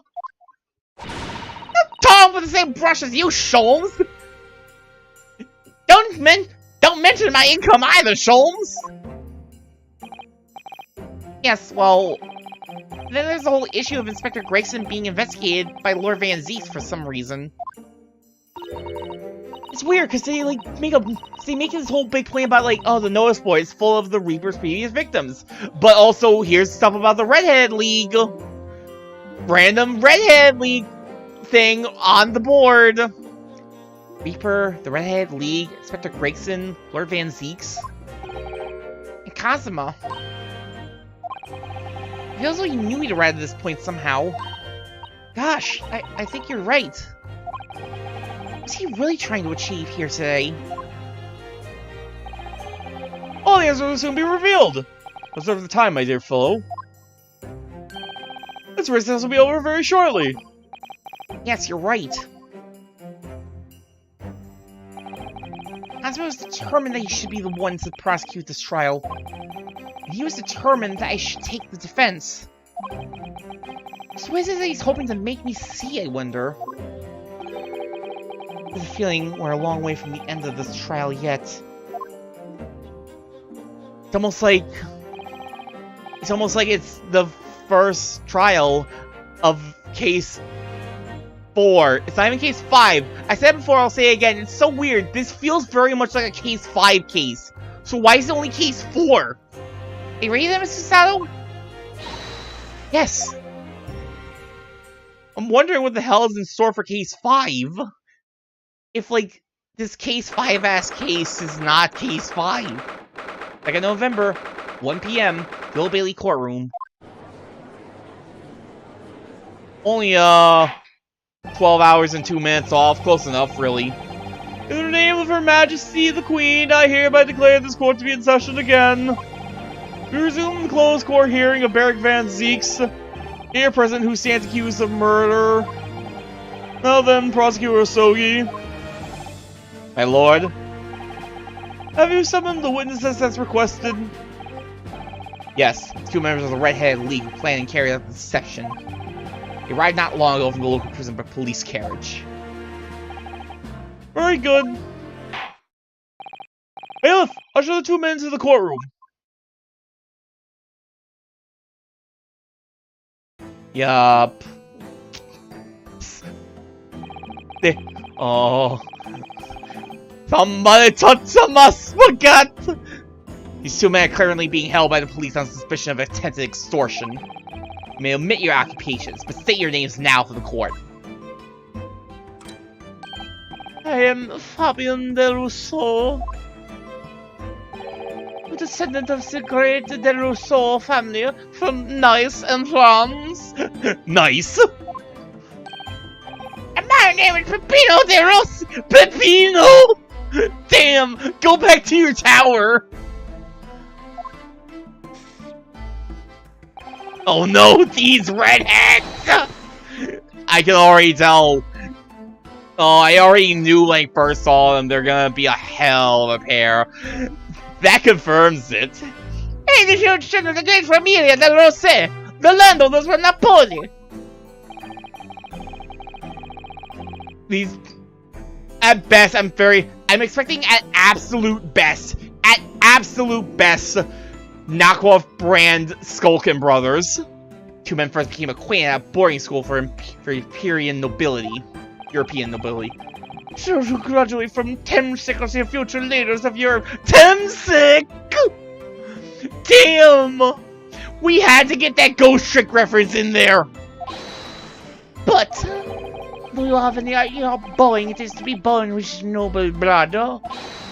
Alos! I'm making my mission to get you better to the world by playing as a little grey cells of my brain. By being a petty thief? By running extortion rackets? That's all I'm trying to do, So, that's the only reason for this whole grand deception you've been carrying out? Oui, you could say that. Not bad, eh? These are great ideas, but the petty plans. This strange combination is at the tomb of the hilarious brothers. Oh, the hilarious brothers. Forget the hair. The hair is nothing compared to the absolute subtlety of that name. A bright red brick to the eyes. Fucking garbage. See, couple. What is that look? What is that look of longing? I don't like it.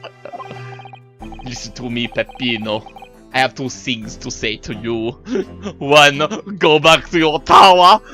Two, make me my pizza. I'm not telling you your grandi atos. What the fuck is that word? Listen, I want you to stop calling me this couple. And secondly, we are not the hilarious brothers. This is serious business. We are serious business. Look at us. We are the most serious people here. The bello, there it is. The couple super card. The furrowed brow. Don't you dare pull out the furrowed brow card. That's for Edgeworth. You keep that shit out of your mouth. It is deep, one couple. The foil and the meaning of your words. The Gore has been led to believe that under the banner of the Red-Headed League, you have conspired to swindle money from unsuspecting members of the public. Is this true? Oui, je sais. Je pas. What the fuck? You expect? I can barely speak English. I can barely speak English. Do you expect me to know how to speak French or Italian? God damn it, Great Ace Attorney Chronicles. What exactly is the nature of this deception by which you plan to defraud? I will explain it. No, couple! Leave it to me! I don't see you both at the vivid hell in hell, no? At school we were teased for this without pity! The couple here, it was many times behind the schoolhouse crying like the clavier fonfon! Hey! Those dogs! One day they will respect us like that! You expect me to respect you after this shit? I just realized, looking at the dude's neck, we never found out what was wrong with Fat Lip's neck. I did not read that. Every time we bathe, I hated it appeal and wait for the injustice. C'est bien, Peppino. Enough. I will explain the rest. Oh. The first step was the newspaper advertisement. But 1 week before the plan was put into operation, we listed the same notice in every paper in London. Yes, we saw that notice. It was this one, I believe. Titled To the Red-Headed League. Oui, je sais. I am almost that you have seen it. It says the only condition for joining the league is having flame-colored hair.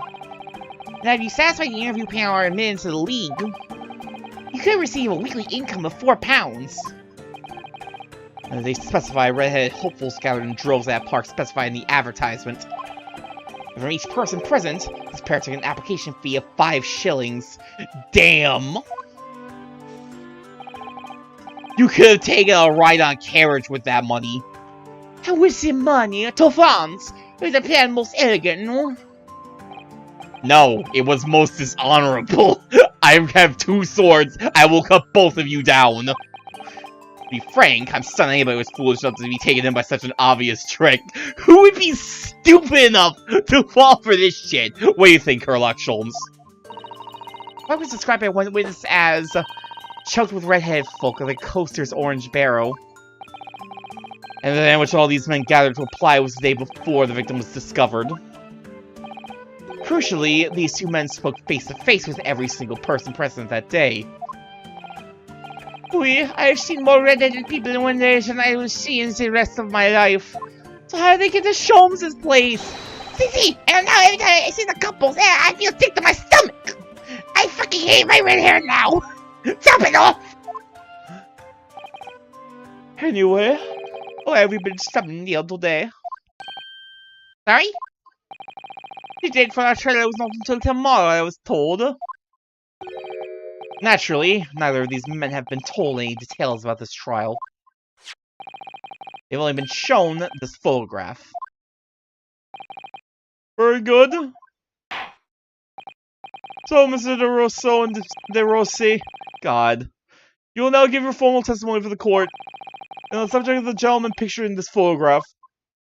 Of course, we're always ready to help with the law. With his testimony, the man in the photograph. We had more than 1,000 red-headed people assembled in the park and lime trees that day. I don't recall the man in the photograph. I couple. I don't remember him. Obviously, he's dead now, but I assure you, he was not in the park. Ah! This has nothing to do with us. Oh, we don't answer for Peppino. It's your fault that we got caught in the first place.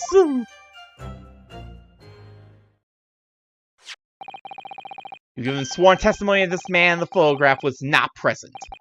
Can you be certain? Oui, I am quite certain. We did not interview this man. Look at this case in the park. This I can promise. Must be knowing you've been arrested for a grand deception, however. Something tells me you're gonna get perjury all over the court before the end of the day.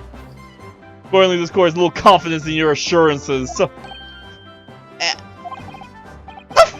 With this attitude, we get to nowhere. He's really a sulkin now. Oi, don't you bring the sulkin, bro. Oi. I'm telling you, Ryunosuke, knock off Skulkin Brothers at absolute best. I'm calling it now. This confidential document was obtained directly from Scotland Yard. Records an entry in the inspector's private diary dated the day before the incident. It reads, Lime Street, Red-Headed League, undercover. Ah, I have the answer. Maybe there's another Sullivan in the park on the day in question, eh? Someone else decided to do this racket? This is not this ridiculous. No question that Inspector Gregson was investigating the Red-Headed League. Which means it's quite possible that's when he was killed. Very well, let me proceed with the cross-examination now. Yes, my lord.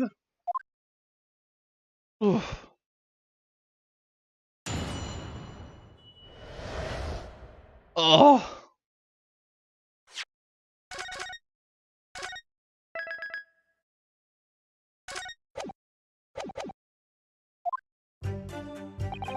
We had more than 1,000 red-headed people assembled in the park and lime trees that day. 1,000 people? That's a very big crowd. It was quite a spectacle. Redheads had come from all over the capital. See, the couple here is a magnissimo animal, eh? Nobody else could attract so many people. Yeah, I could be born again, I would be the couple. All those people who wanted was the money, Peppino. The £4 per week. Are you suggesting that you spoke personally with all 1,000 applicants? Oui, that we did, because every one of them paid us 5 shillings. We take out their names and we take out their money. And we take out their addresses as well. So we can go about them later. Can we point out the fact that, like, they took the addresses, were they the ones that recognized Sholmes? Someone, because like, if I remember correctly from the first part of the case 4, Sholmes was like, yeah, I went to do this red-headed lead thing. I went up to them, they were like, oh, Sholmes, what are you doing here? Are you undercover for an investigation? He was like, I have to leave now. And they still went to his house? They tell him take us some days to let them know by a post, Finito. Maybe 2 minutes a person. We start early in the morning and we stop late in the night. Oh. Oh, you earned 5,000 shillings in 1 day? That's a small fortune. We would have thought there were 1,000 such gullible redheads in London to start with. Damn! Great Ace Attorney Chronicles is really just here to say redheads are fucking stupid. No one tell the captain. Well, Fu was a great detective with chemically altered hair. But they don't call the man just a photograph. I couple. Hold it! Doesn't it look at all familiar? No, I don't think so. This is a wig, huh? He was trying to trick us. I do not like the people who are trying to trick the other people. I hate it when people try to deceive me. So that's the con artist. Between them, they interview 1,000 people with red hair. It would be unreasonable to expect them to remember every face. No, signore. I may be small, but my memory is very large. I never forget a thing. Was he just doing a fucking chicken wing motion with his arms? In my opinion, I do not think this is a man that was in the park. He's not going to give the court a definite, it seems. Hey, capo. You didn't see a man like this, huh? I don't remember him. And obviously, he is dead now. I assure you, he was not in the park. Hold it! According to what you said, you spoke with 1,000 or more people that day. Oh yes, that's true. My eyes were burning by the end of the day. Surely then you can't actually remember every single face. How are you so certain that this particular man wasn't present? Normally, the red hair is very distinctive, huh? But now when you have 1,000 redheads crowding around, this is just an eyesore. If there was some other information you could have given us, maybe then we would recall. That is not the line, Peppino. Remember, we do not remember him. We're sure of that fact. Wait a minute, are you coaching him? If there was a man with a red hairpiece, but his mustache should not match the color, then I do not think I could have forgotten him. I was that these two had only been shown that photograph and they've been told nothing else at all. What if I fed them just one other detail about the victim? For example... Fish and chips! I can certainly appreciate that just knowing the man had red hair wouldn't help you remember in this situation. What if I told you that the man was always munching on a packet of fish and chips? You remember a man who was eating incessantly? Not really. I was looking only at the heads of the applicants. I wouldn't have noticed the fish and chips any more than the caviar and the smoked salmon. Oh, spaghetti! Me, I love the spaghetti! Really? I had no idea. Tell them again what you said before, Peppino. Think of bossing! I say it again! Allora, this victim has nothing to do with us! Hold it! Don't touch that spaghetti! We only have your word for that. See, but what else can we do, hun? True. Oof! We're not having much of fun these days.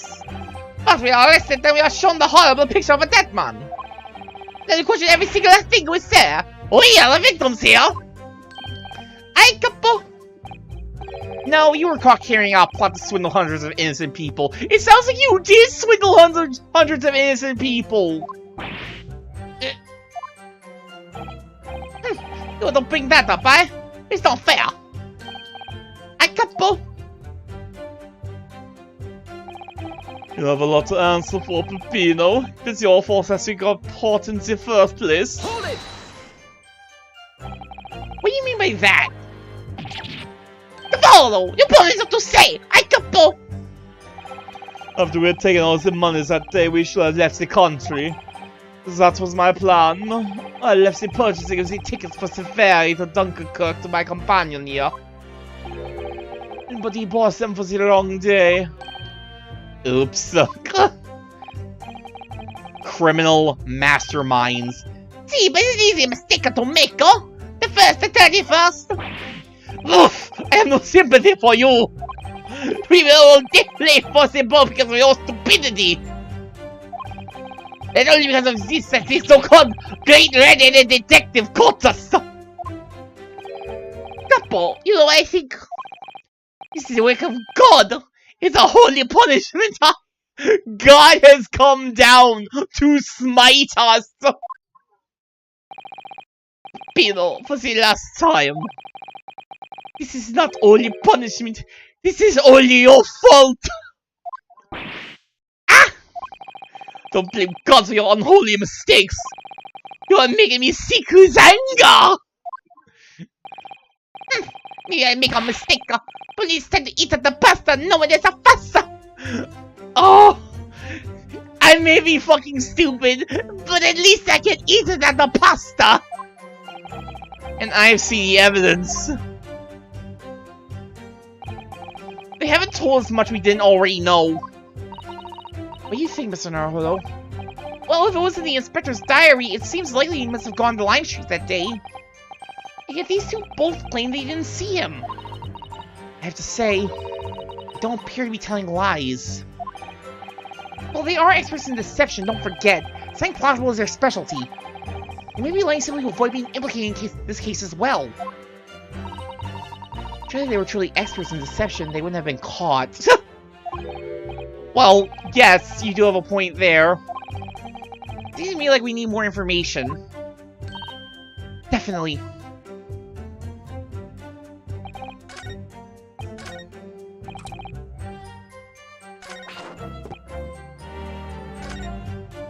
Which one was it? Hold it! Was it 3 or was it 4?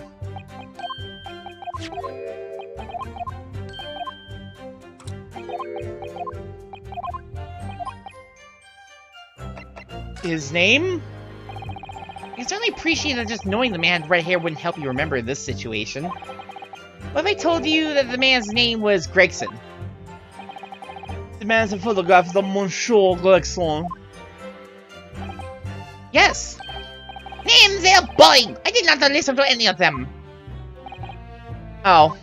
It was not a real interview, it was just for a show. But I remember the names. That's right, this changes nothing. The man's photograph is not there, as we have already said. I see. Seems there's little to be gained from pursuing this point further. Tell us again what you said before, Peppino. See, Capo, see! I say it again and again! Hold it!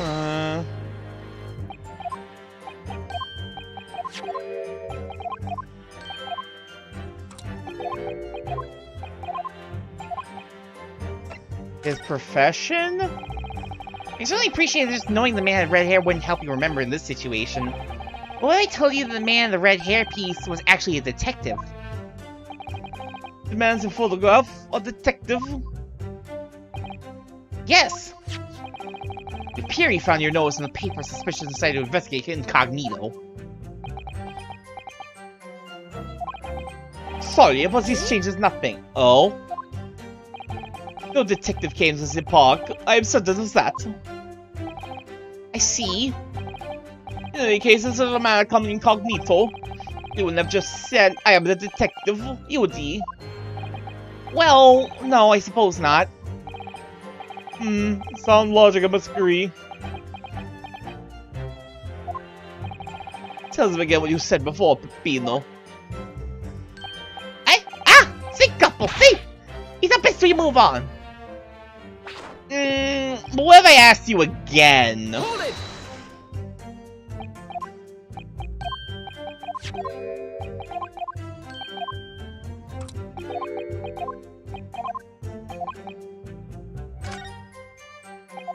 Are you sure there were no detectives there?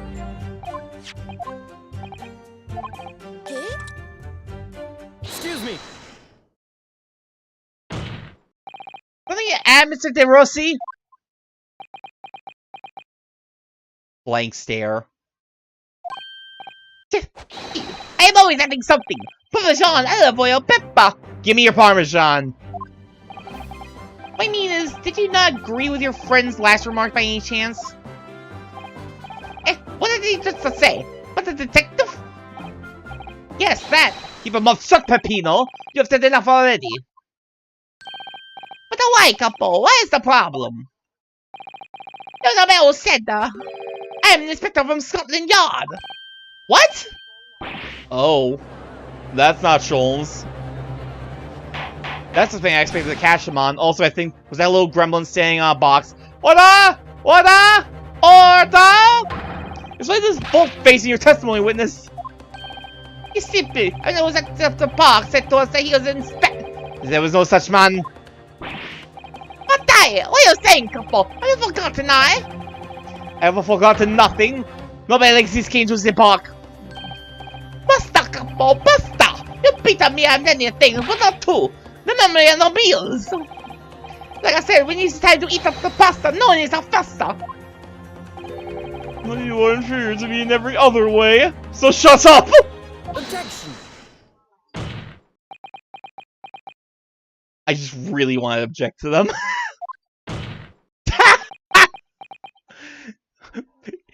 Death slam off! Oh! Voltada, the damage is done. Indeed it is, sir. Oh yeah, there was a man who came to the park and he said he was an inspector from Scotland Yard. Why would he just give that away though? That makes less sense. However, he looked nothing like the man in the photograph. He was someone else. How can you be so sure? Because, to start with, his face was completely different. See, it's true, it's true. The man who came was a younger. Oh?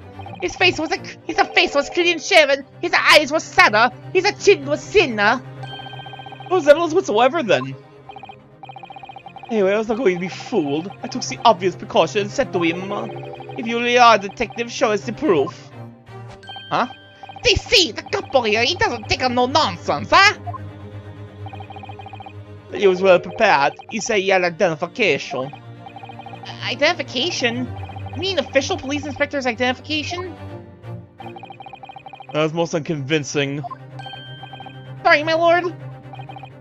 Also, no incognito inspector would offer his identification for inspection. It's quite out of the question. Remember, kids, cops do not in fact need to tell you they are undercover cops when they are undercover. That'd be fucking stupid. Definitely. Why would we expose his true identity? Clearly, the papers were fake. The Tokapo, you are a genius. As we say in Italia, it takes a thing to recognize another, eh? And what happened after he announced that he was a detective? He became very annoying. He said you were under investigation. So I took his papers from him and chased him out of the park. It was fantastico! Hey look, here's the identification! You stole his identification? You stole his Metropolitan Police warrant card? That's another one for the list! That's another charge! That has to be another charge! You stole it from the man? Yeah, it's a gunman! He made us very scared! How dare he scare us when we were trying to rip off 1,000 redheads! But he was not who he said he was. Indeed, the person described does not appear to have behaved as a true inspector would. However, I believe it would be prudent for these identification papers to be entered into evidence. But I don't like them. Letter's identification. If the identification of a man claiming to be a detective inspector confiscated by Mr. De Rousseau and Mr. De Rossi. Now let's return to the witness's testimony. Huh. Alright, who is it?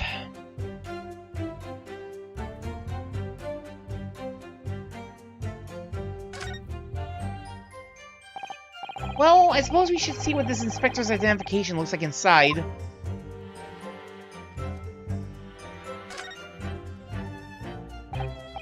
Yes, it definitely looks fake, doesn't it? Out of interest, what name is given? Probably just something plucked out of the air. It's... What? Bias Gregson. Wait, what? Scotland Yard insignia. Looks genuine to me. But how? And the department identification number details are all correct as well. So where have you known those? Isn't 997 the number on Gina's badge? Do you mean to say... I know it seems incredible, but yes. I think this is a genuine identification book issued by Scotland Yard. That's unbelievable! Is this the real thing after all? Dr. Gregson's police identification, special warrant card issued to him by Scotland Yard.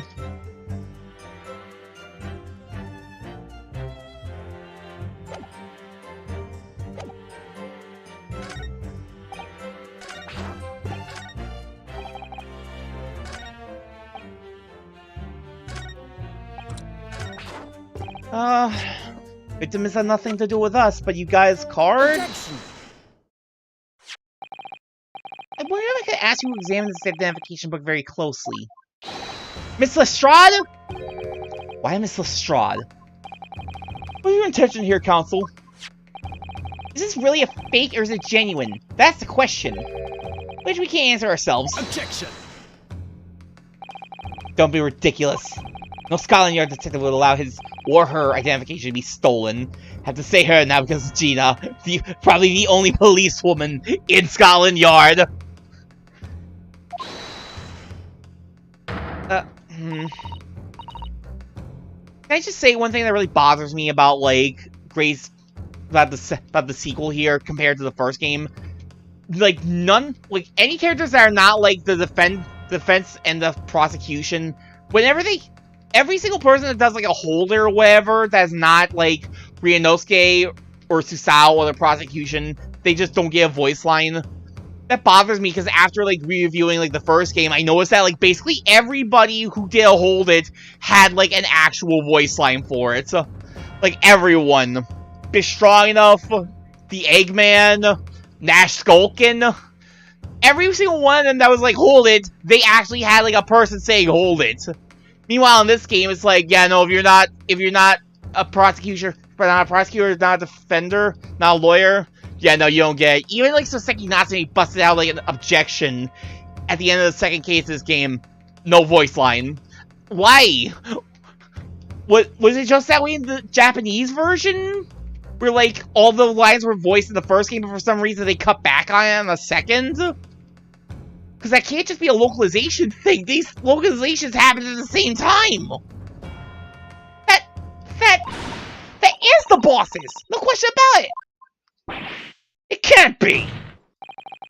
As I suspected, undercover detective would attend the red-headed leads for enrollment on the day in question. Why is there only one L in there? That's something I've been noticing too. Like a lot of like words that are like enrollment, installment, all that, they have one L for some reason. I think I noticed it even in the first game.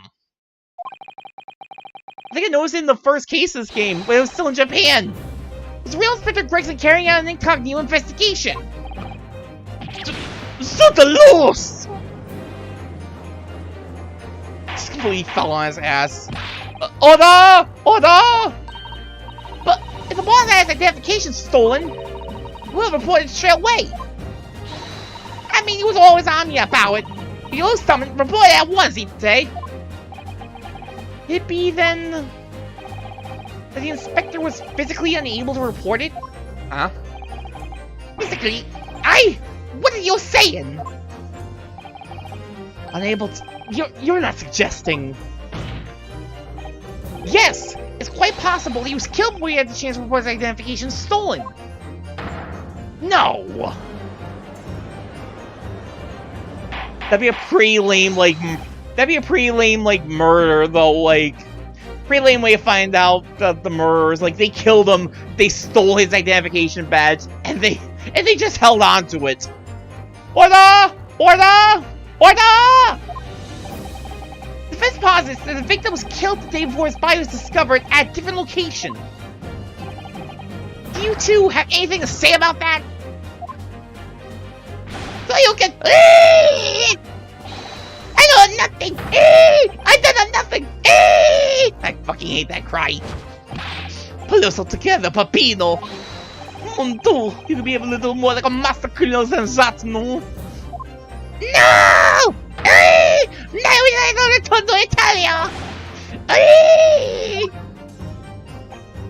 Stop crying, Peppino, please! Otherwise,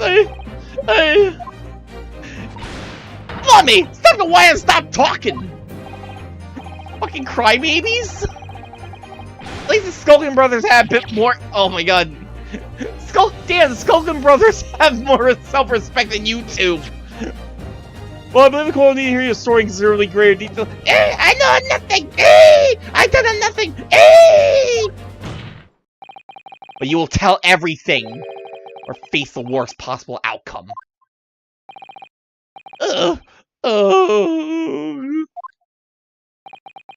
You will dry your eyes and testify again. About these identification papers and the precise circumstances under which you came by them.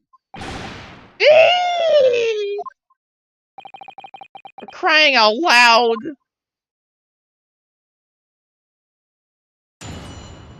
Come on, you crybabies, pull it together! The detective and the identification. This is like the second testimony? The truth is, we took him prisoner and kept him for the night at our secret hideout. Even though I didn't think he was a real detective, I was too scared to let him go that day. Just in case. We took the bad identification, but we shut him in the room next to ours. That might have been a little tussle, but we did him no harm. And the next morning we let him go. He spent the night in the nice room. It was a nothing like pleasant, really.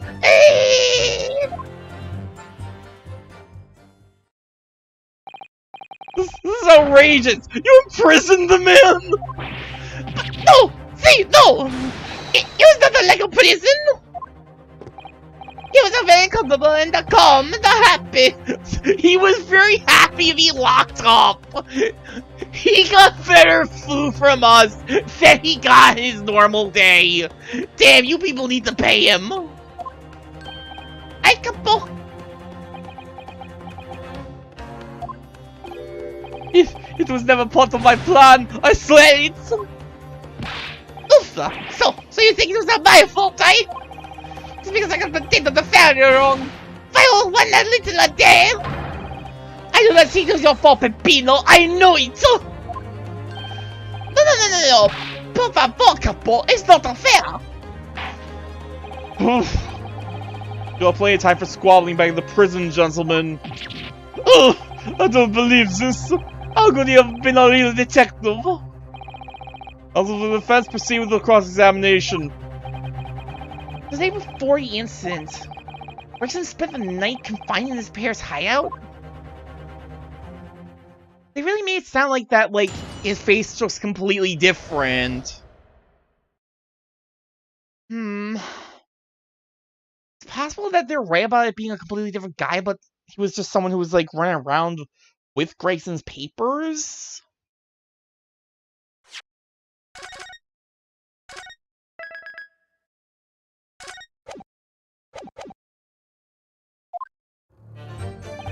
The truth is, we took him prisoner and kept him for the night at our secret hideout. Hold it!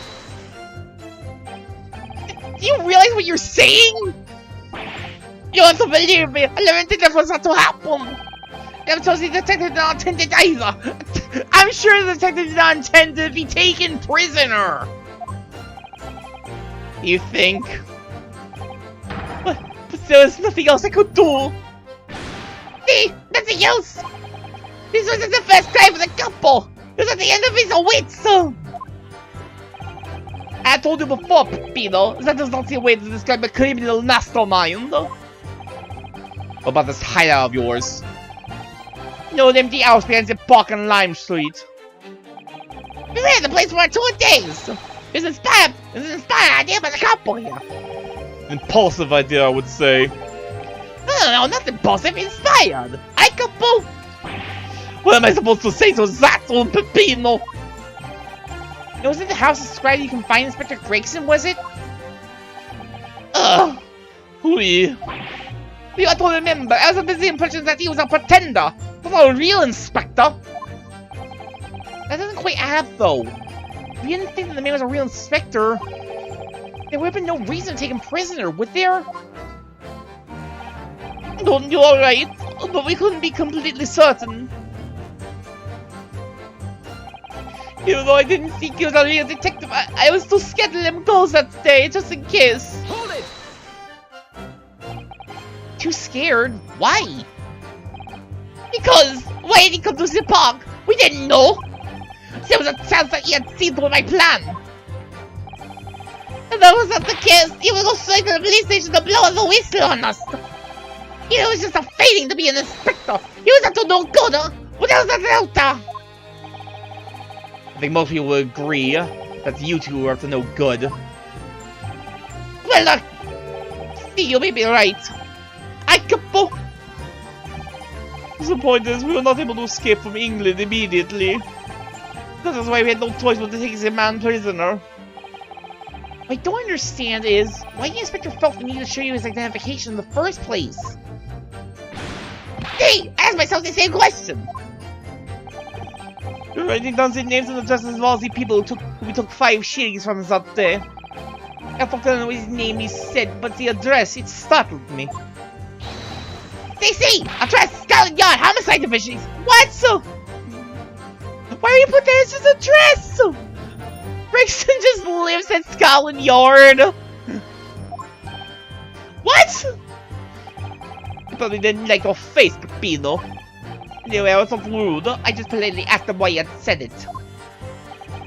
And that's when he started to say he was an inspector. Not long afterwards, he told us his identification. What's Inspector Gregson playing at? I don't know, I'm definitely thinking that this is some imposter. Look what happened next. You come back to your hideout, you say. See, we did that! He took the man's identification and then shut him in the room next to us! Hold it! That being this identification book here, correct? See? That is not the one! What made you believe that was a forgery? I never seen a real one, of course! You're so suspicious, this man! No, I was thinking there must be photo! I capo! Oui, it's just as Peppino said. We were convinced it was not genuine. And so together, the hilarious brothers, we took the man captive! All we did was shove him inside a locked room. Then we made preparations to transport all of the money. In for a penny, in for a pound. That's a little extreme. That's a bit of an extreme form of in for a penny, in for a pound. Oh, we ripped all these people. There might be a detective knocking on our door. Time to abduct him. So it might have been a little tough, but we did him no harm. And the next morning we let him go. Hold it! What do you mean by a little tussle exactly? Oof, it was nothing. Just a minor incident. The first inspector is a real piece of work. I couple.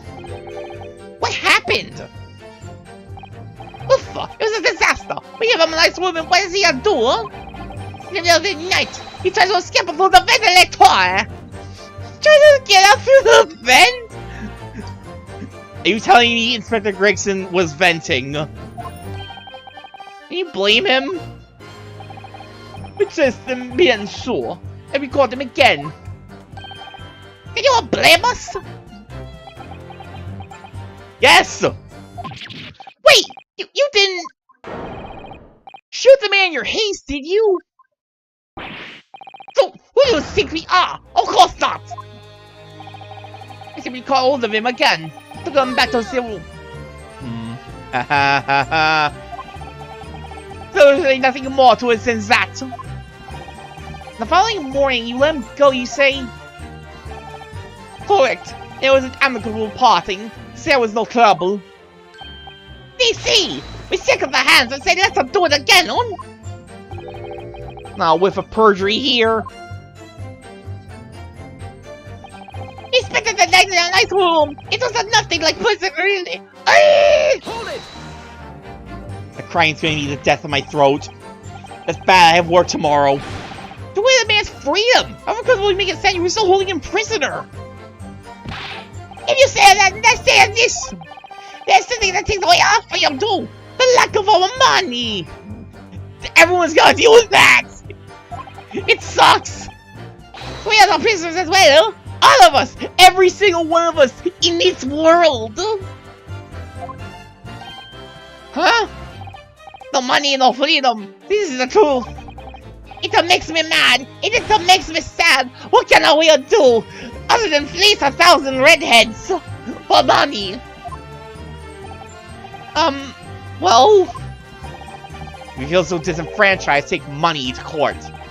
It'll cost you, of course. Oof! There you are! There you have it! You see, that's why we need a red-headed league to fight for the justice! Perhaps he's the point. So, Renoski! No, Mr. Naruhodo. All we did was to give the man a comfortable place to sleep for the night. You say it was a prison, oh? Oh! Perhaps he has a point against Renoski, stop! No again, Mr. Naruhodo! I will throw you into that lamp! Now that Barrack Fantasy is not gonna be throwing wine into the lamp, we've gotta find a replacement. You should have heard them snoring! I'm not dying! If it was a star, this was us! Why are you making that face as you say that? Not much to go on, really. This testimony does make me wonder, you know. About this pocket watch belonging to the inspector, I mean. Ah, yes, when he treasures so much. Apparently.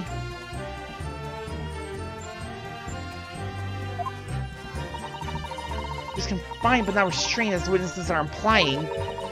Would still have been able to wind his watch. That's very true, yes. Did Inspector Gregson actually die while he was being held captive by these redheads? In which case, is it possible that these two young men are responsible for Inspector Gregson's... To be honest, I find that hard to believe. Look at them, they're way too pathetic to kill They're way too pathetic to kill someone! Perhaps we should try to find out exactly what happened?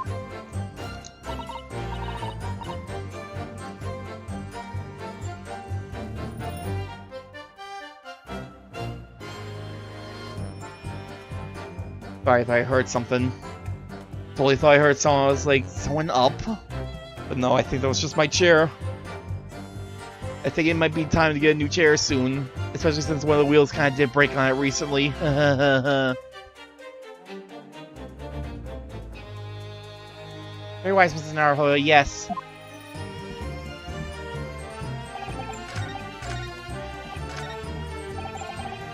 Hold it! Alright, give me this again.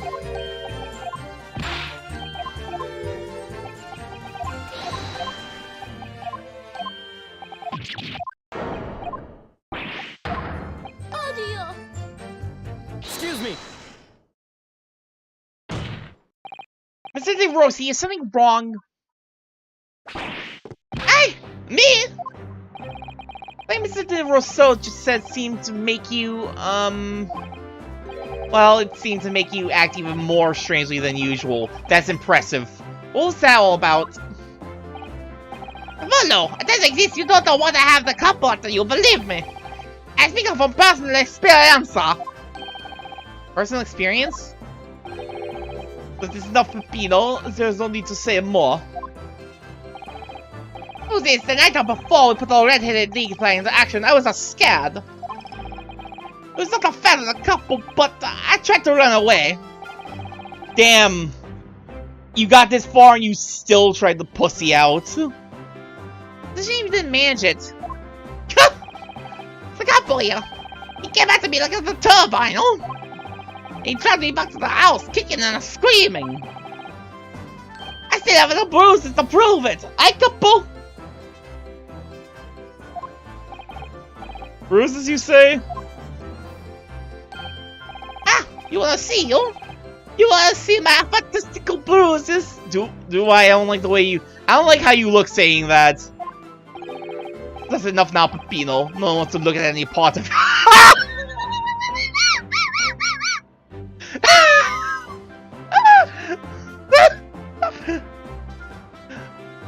No one wants to see you. Get out of our sight. You disgusting gremlin. What to do, huh? I assure you I don't. I assure you I don't. Stop. You do. Now. Constable, no. No, I very well want to see that I do it. Wait. Go. You see, it's still very invisible, eh? Isn't that the same exact mark that was on that red ring around your neck? You got that when you were dragged back to the house? See, the couple, sometimes he's very rough. That says that's enough. Pino's neck has nothing to do with what we are talking about there. You have my word. Yes. What's your opinion, Counsel? About this red ring around Mr. DeRossi's neck. I wonder, does it matter? A big part of me wants to just hit wait and see, just to fuck around, but then I had to go through all this again. Mr. DeRossi, I'm going to have to ask you to make sure some more details about that mark in your neck. Hey, couple, you see? Everyone's interested in what I say,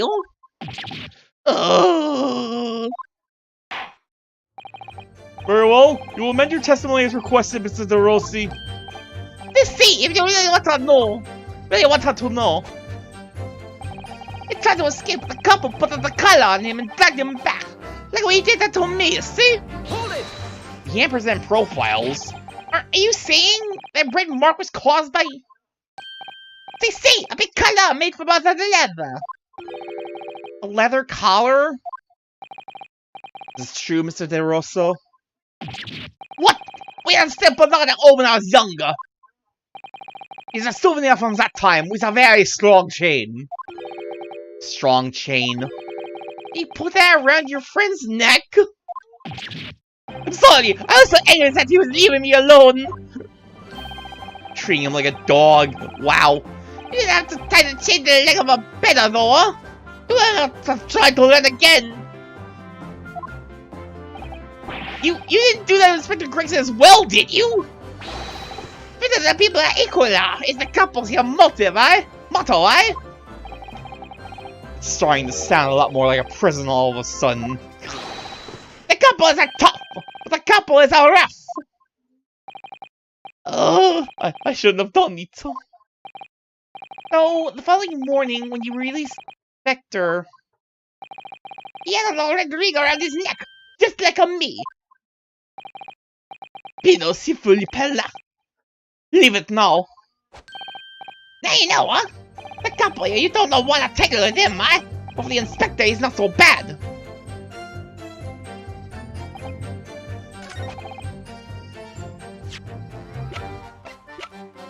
where is... Doesn't look like he has a mark around his neck.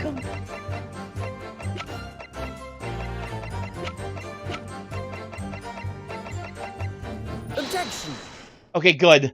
I was scared.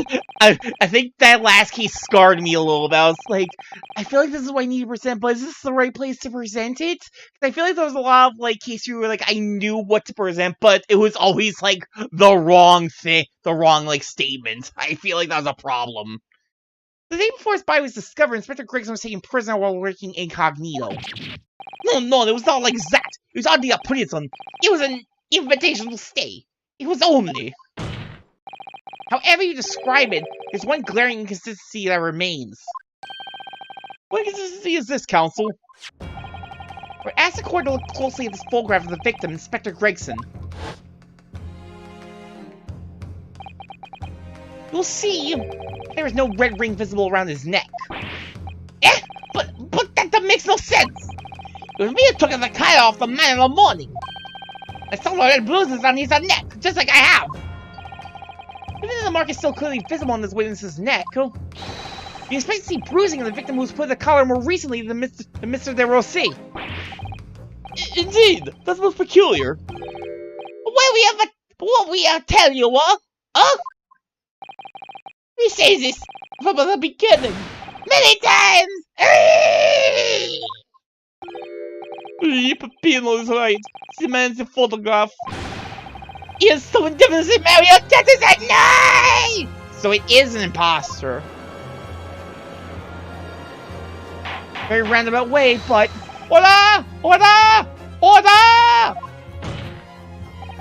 It would appear then that the day before the incident, the man who visited the park on Lime Street posing as an incognito inspector was not Inspector Gregson at all. Objection! That's true, however. How do you explain the inspector's identification? Well, someone has a mark on their neck. It's a genuine identification book issued by Scotland Yard. It's inconceivable that somebody else could have stolen such an important item from the inspector. Prosecution made that assertion itself.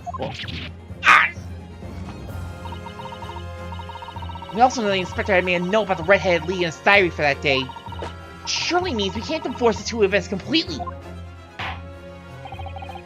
The inconsistency noted by the defense is most troubling. Though the real Inspector Gregson who these two red-headed gentlemen encountered, the fact that no bruising can be seen around his neck defies explanation.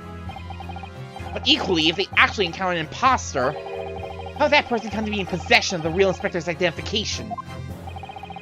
Does this have some plausible explanation, Counsel? The whole thing defies explanation. It's for precisely these occasions that we keep meticulous notes in the court record, Mr. Naruhodo. Because those are the facts. The facts cannot lie. No, the facts can't lie. Even when they point to something so incredible, it's almost unbelievable. Well, my lord, the true identity of the person who turned up in the park for the red-headed league's enrollment revealed by information in the court record, I believe. Good gracious! Very tantalizing, Mr. Naruhodo. Why don't you help us all to see whatever truth it is that you've apparently seen? Who exactly was this inspector that appeared before Who exactly was this inspector that appeared before Mr. De Rousseau and Mr. De Rosset? It was an imposter! Someone who was very sus! Though it seems incredible, I admit, the undeniable facts point to only one thing. Since no bruising can be seen on the victim's neck, the person who these two red-headed men took prisoner that day cannot have been Inspector Gregson. In other words, your whole argument up to now has been a waste of time. Objection! On the contrary, I haven't finished. What? There's no bruising in the victim's neck. So the question immediately posed next is, who exactly was this man in the park on Lime Street found to be carrying Inspector Gregson's identification? See? That's alright! We tell the same story every time! Whoever this man was, the couple flagged him from a pillar to a post at the dog collar!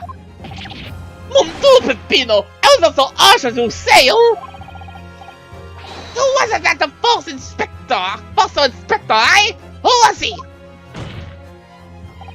Clearly, the defense has an idea about that. Of the true identity of the man these two imprisoned that night. Must ask the counsel for the defense to elaborate post haste. Who did the witnesses encounter in the park posing Inspector Gregson? Well, there is one dude who's running around with a weird mark on their neck. Take that! Goodness me! Isn't that...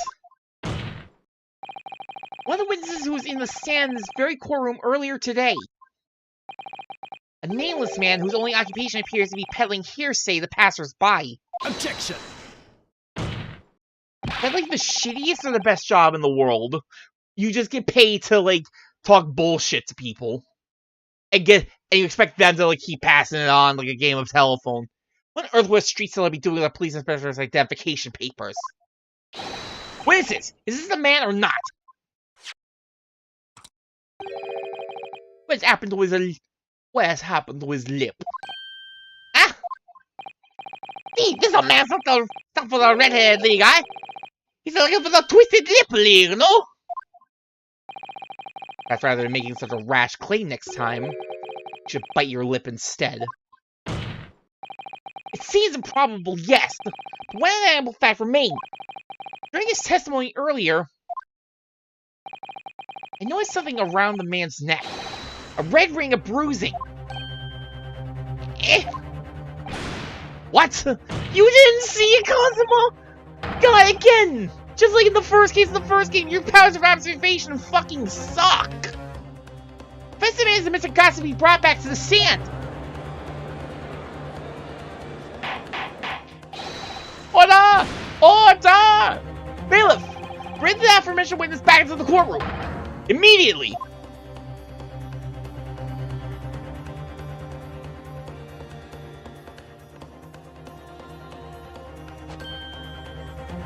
Sure looks right. Well, he never. An undeniable ring of bruising indeed.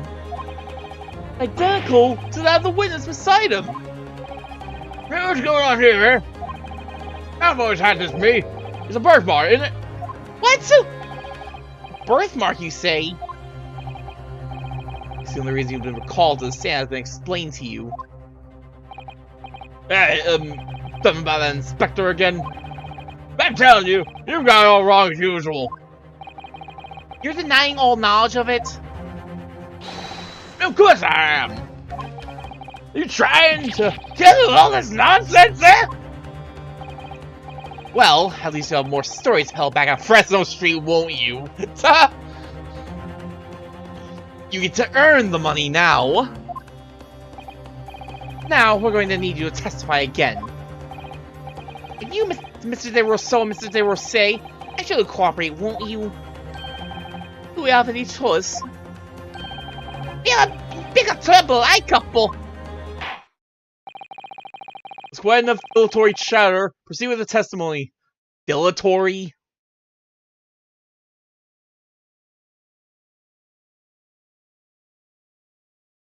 Google,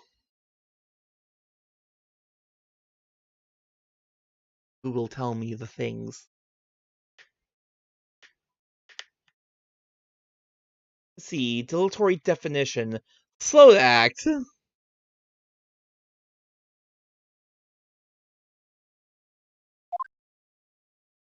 Pull out the $5 words once again. In this testimony, the inspector and the identification revisited. The man who claimed to be an inspector that day, it was definitely not this man. It's right, see? You think we would have forget these grand webs, oh? I never leave Fresno Street, alright? I had no interest in any red-headed league. Let alone the world, me. I know kinfolk or nothing. Why would I be involved in something like that? You look at me here. Then you look like you carry off in the skies with a face like this.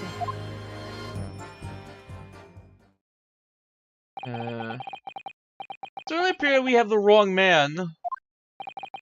What have I been telling you? There was no need for this pointless testimony. Ugh! That's right. I'm just a simple peddler, remember? Fresno Street's all I know. I would have come by a police inspector's identification book, eh? Well, that's certainly the question. Well, yes, it's hard to explain, but... Brief cross-examination, I think, counsel. Very brief. I'll tell you how long my cross-examinations last. Your lord, my lord, blah, blah, blah, blah, blah. Your honor. Isn't there anyone in this courtroom who thinks I might be onto something? No! Welcome to the life of a defense attorney, Ryunosuke. It's only your lake! Hold up. It's only like, what, your 7th rodeo by now? I think 7th, because it's 4 in the first game. And we've only done 3 in this game because the first case was Susato. Stand fastly to your side as always, Mr. Naruhodo.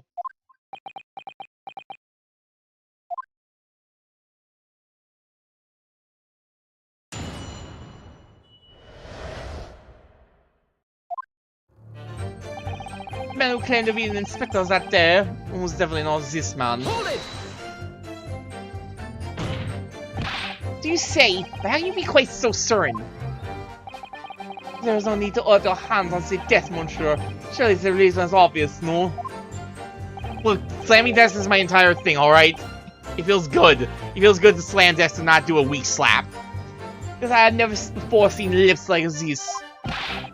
Nevertheless, there's a clear red mark around Mr. Gossip's neck. It looks very much like that left behind the neck of your colleague by your prize collar. Mundo, with your words, it's like you're gonna leave my neck. Let's not take that possibility out of the equation just yet. This looks very much like a mine neck, though, eh? It's a birthmark, lad. It's a neck to die for. They broke the mold when they made me. Oh, yes. Oh, they broke the mold all right. Like they broke the mirror. Like the mirrors that break when you look in them. It was the first time in my life. I feel lucky to have been born with the red hair. I thought being Japanese made you stand out in London. But you maintain that you've never seen this man before. Oui, c'est pas. I swear to it by the flames of my hair. The fierce pride has outgrown the frustration with your hair now, has it? Casey, you think we would not forget these grand lips, huh? Hold it! I don't put anything past you, bozos. Well, yes, don't mention I'll forget those lips in a hurry either. Oh, I sure as hell won't. That is what I am saying. For some reason, it makes me want to eat. As the Fabian call it, and declare. You know, I never seen the hair as black as yours before either. Likewise, I've never seen red hair like yours until I came to Britain. See, maybe it's a national trait, oh? Maybe other people from this man's country have the grand lips. What country are you from, sir? Yeah, I was born right here in Fresno Street and never left. This is the problem, see? You definitely didn't go to the park on Lime Street that day, Mr. Gossip. Yeah, how many times you want me to say it, eh? I never leave Fresno Street, alright? I'm no interest in any redhead league. Hold it! So, you heard the Redhead League, had you? You don't get a name like Gossip for nothing, eh? It's my business to know what's going on from town. I saw that tasty tidbit to a fair few redheads that came past me. Between us, I even got sandwich come up for it. Poor Sandwich. Well, he does have a very red nose, if that counts. Who knows? As you can see, my own hair's not got him red in it.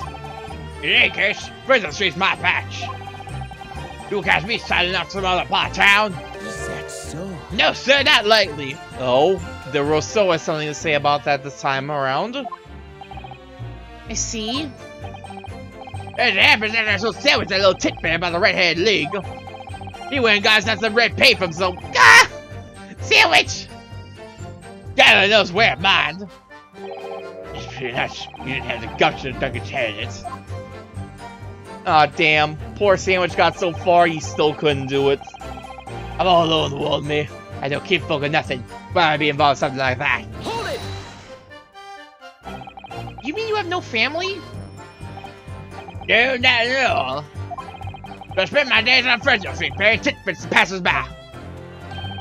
Open difference between us, it says. Eventually someone else with lips like mine will come along. You will forever be alone in this world. I don't think so.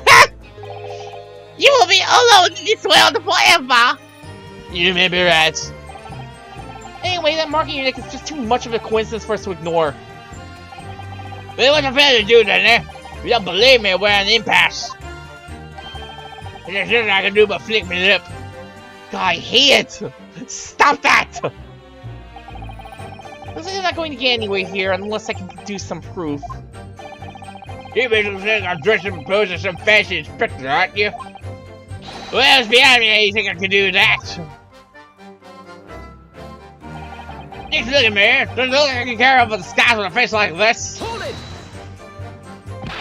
Maybe you could!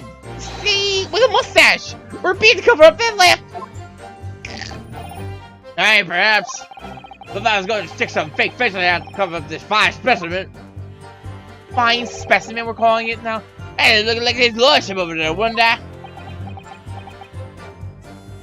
You are not the defense or the prosecution, but I will give you a penalty anyway. Pardon? I assure you my lists are entirely unremarkable. I'm asking that the cast such scrutinizing looks in my direction, Council! Don't make me penalize you!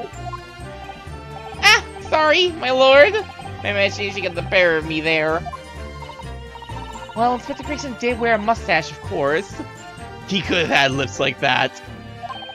You're right, he did. So, perhaps he was hiding something himself? Maybe Inspector Grayson also had a fat lip. You could barely have hit a crumb in a mustache of that size.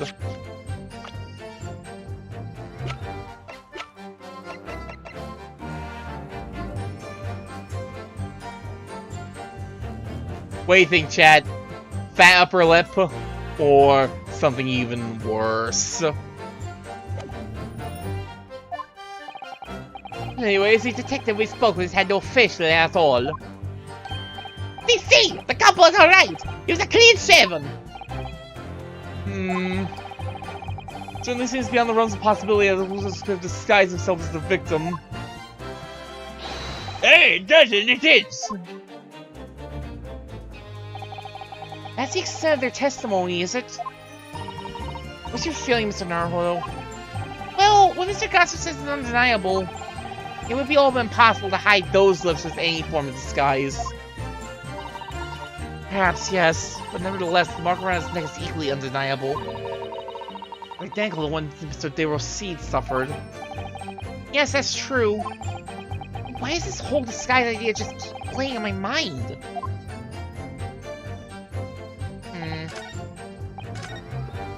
Hold it!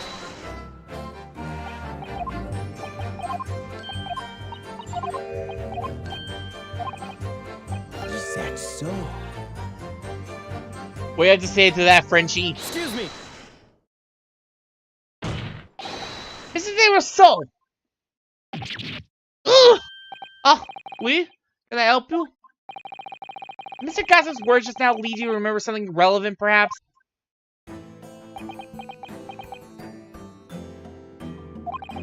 It was the other day when I was looking for a place near the park.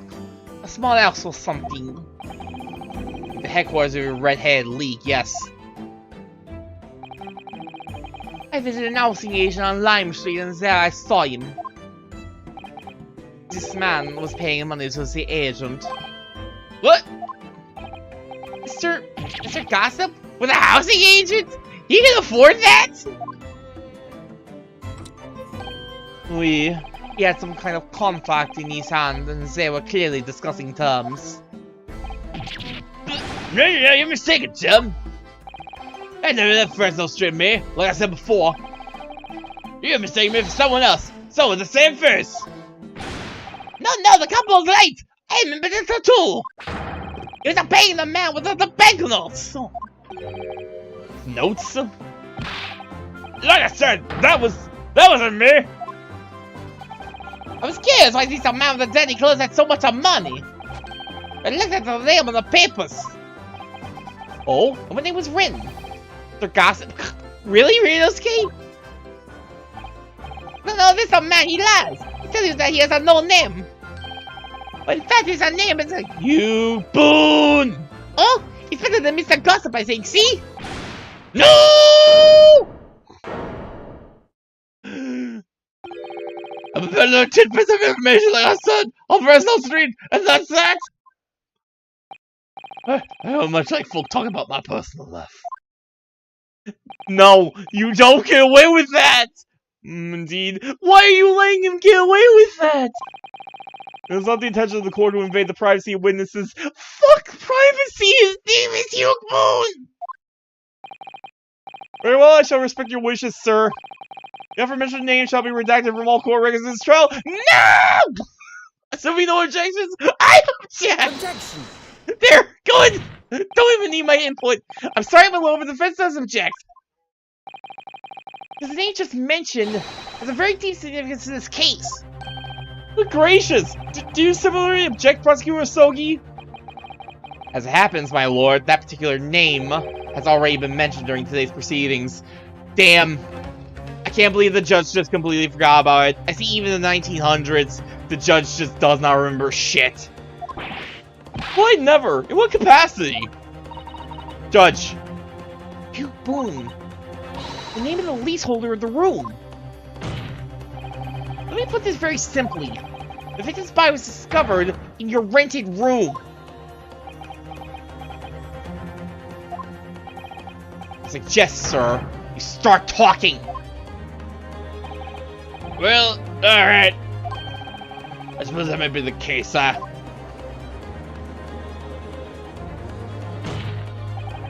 Your real name is Hugh Boone.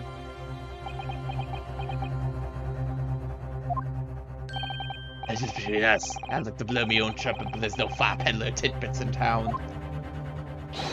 Did I happen to be a little fool, grubby little room of falling down backstreet townhouse? You say that, but you made it sound like the places were expensive before. You do? It was every 6 months I go and pay the rent to the agent on Lime Street. I remember now. There were 2 vulgar redheads in there last time. Hey! Whether this is a vulgar, it's not on me! Think again, Peppino. You are the most vulgar redhead I've ever seen. When you bring this up before? Like I told you already. I don't like talking about my personal life. I'm a tipping peddler as far as everyone else is concerned. No fuss. You will update your testimony to include this most surprising revelation, Mr. Boone. If I must. The least little scouting yard has been looking for since the body was discovered. Has been here under our noses all along. I ran the room with that fellow's spouse, true. What difference does it make? Hold it! So, you live in that room presumably, do you? No, I don't live there. What do you think? There's no bed, is there? Just a desk. Then, why would you want to rent it? Well, I don't think I should have to say it, really. Nah, I think you do. How about the notice board in there? It's covered from top to bottom with confidential documents only the police should have had access to. No, that board's not mine. Inspector must have brought it along. Why is the inspector just putting boards and pictures and shit in your fucking... Okay, the picture. You are Daily, aren't you? You're fucking Daily. I knew it when I saw that fucking haircut. Show the other bits and bobs that belong to me. The desk and the chair and that. People don't generally carry enormous notice boards around with them. You're Daily because you still have the picture of Evie in that room. That one's probably yours. The real question is, why was Inspector Gregson killed there in your room? But then... Well, obviously, I have not the faintest idea. That lip's gotta be a fake. The lip's gotta be fucking fake. I mean, it's gotta be no way to bother, to be honest. I seems to me that Mr. Gossip, thank you, Cesaro, thank you for your input. Sorry, Mr. Boone. Rather as little known about his room as possible for some reason. Yes, it does come across that way. And more importantly, knowing that the scene of the crime is actually his room completely changes things. Then, why Hugh Boone instead of Daily? I mean, he's trying to hide the fact that he's, like, doesn't have a job right now, but I think I'm getting ahead of myself again. When the scene of the crime is actually his room completely changes things. In particular, there's one part of his testimony that's really bothering me now. That's how I'm finally going to undo this man.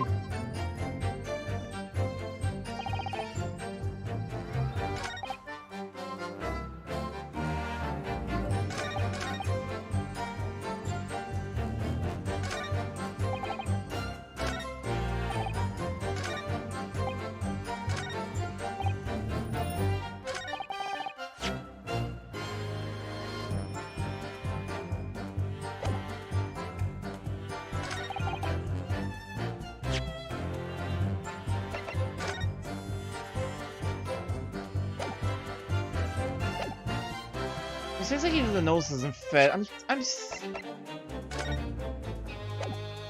It would make sense if it's Daily, though. Holograph would support that. It's really his wife.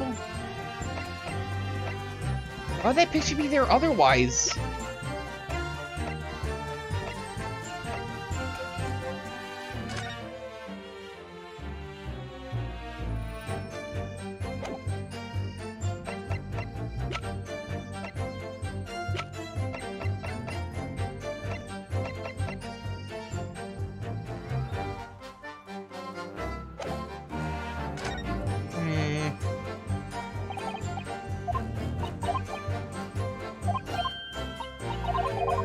I did notice it did say what Mr. Boone appear. What Mrs. Boone says is undeniable. The only one possible hide those lips with any form of disguise.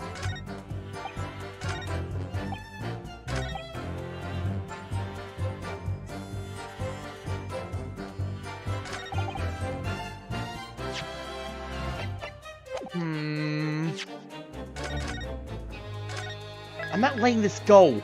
That haircut is too shitty. The haircut is too shitty and too close to me. Objection! Not there. This is last statement is clearly contradictory. Yes, undeniably! You say it's undeniable, counsel, but I fail to see any contradiction here at all. I think perhaps it itself is the contradiction. Indeed. Time for a rethink.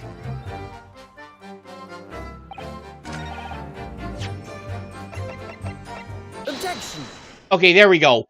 That's how we're getting to this point. I think I jumped the gun once again.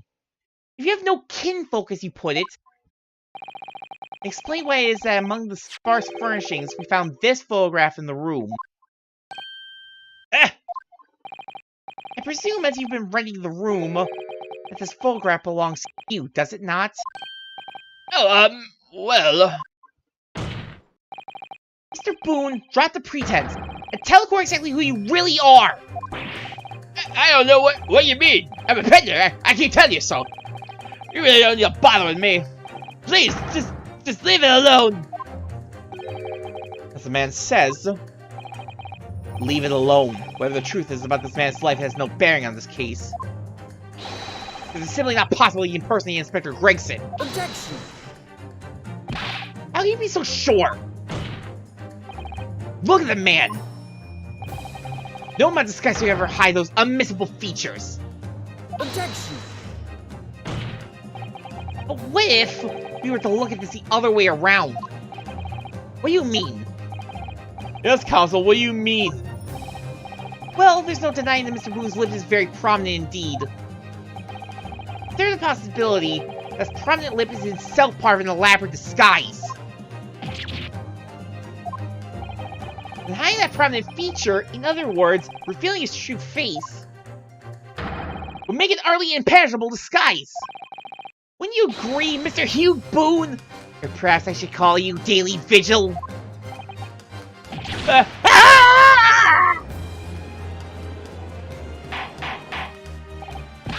Witness! Are you still hiding the truth in this court? 2 false names?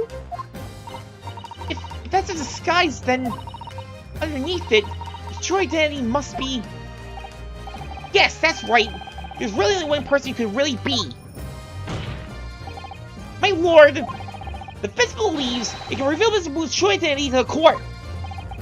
No, please, no. Very well then, counsel. What's the true identity of this peddler who goes simply by the name of Gossip on the street?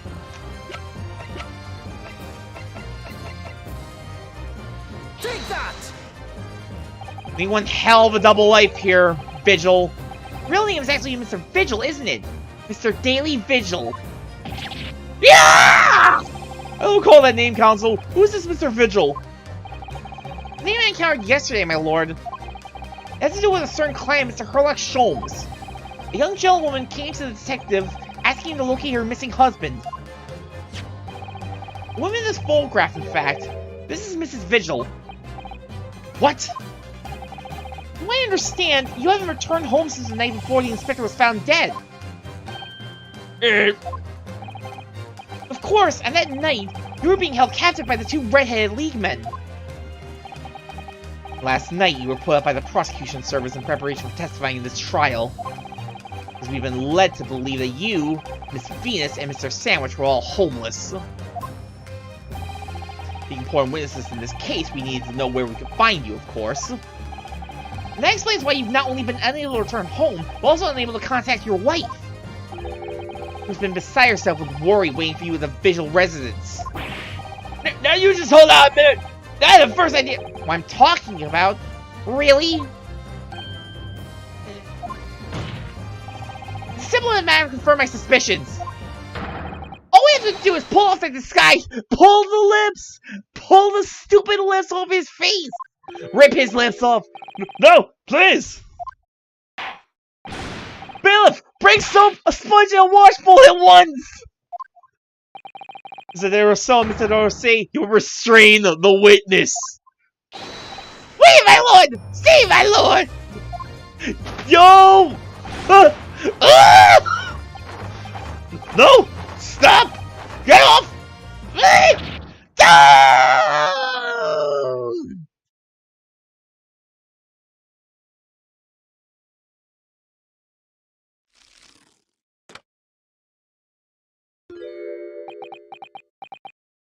Use all the makeup and hair gel and dust and fake lips all you want. You can't hide that shitty haircut from me.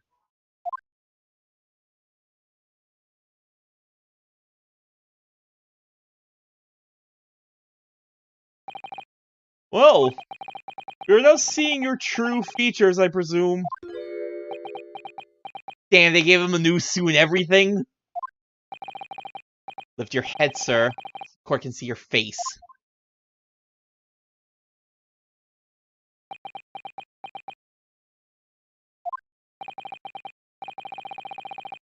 It appears the defense counsel's assertion was entirely correct. This has all been a very elaborate deception. The witnesses, tell the court, have you seen this man before? I don't believe it, but... See! There's a necklace! There's a necklace! This is the inspector we saw in the park! Extraordinary! On the day of the Red-Headed League enrollment, well now, the man claiming Inspector Gregson who appeared before Mr. blah blah blah blah blah blah before Mr. De Rousseau and Mr. De Rousseau in the park was you disguised as the inspector, or rather, was you posing as the inspector in no disguise at all.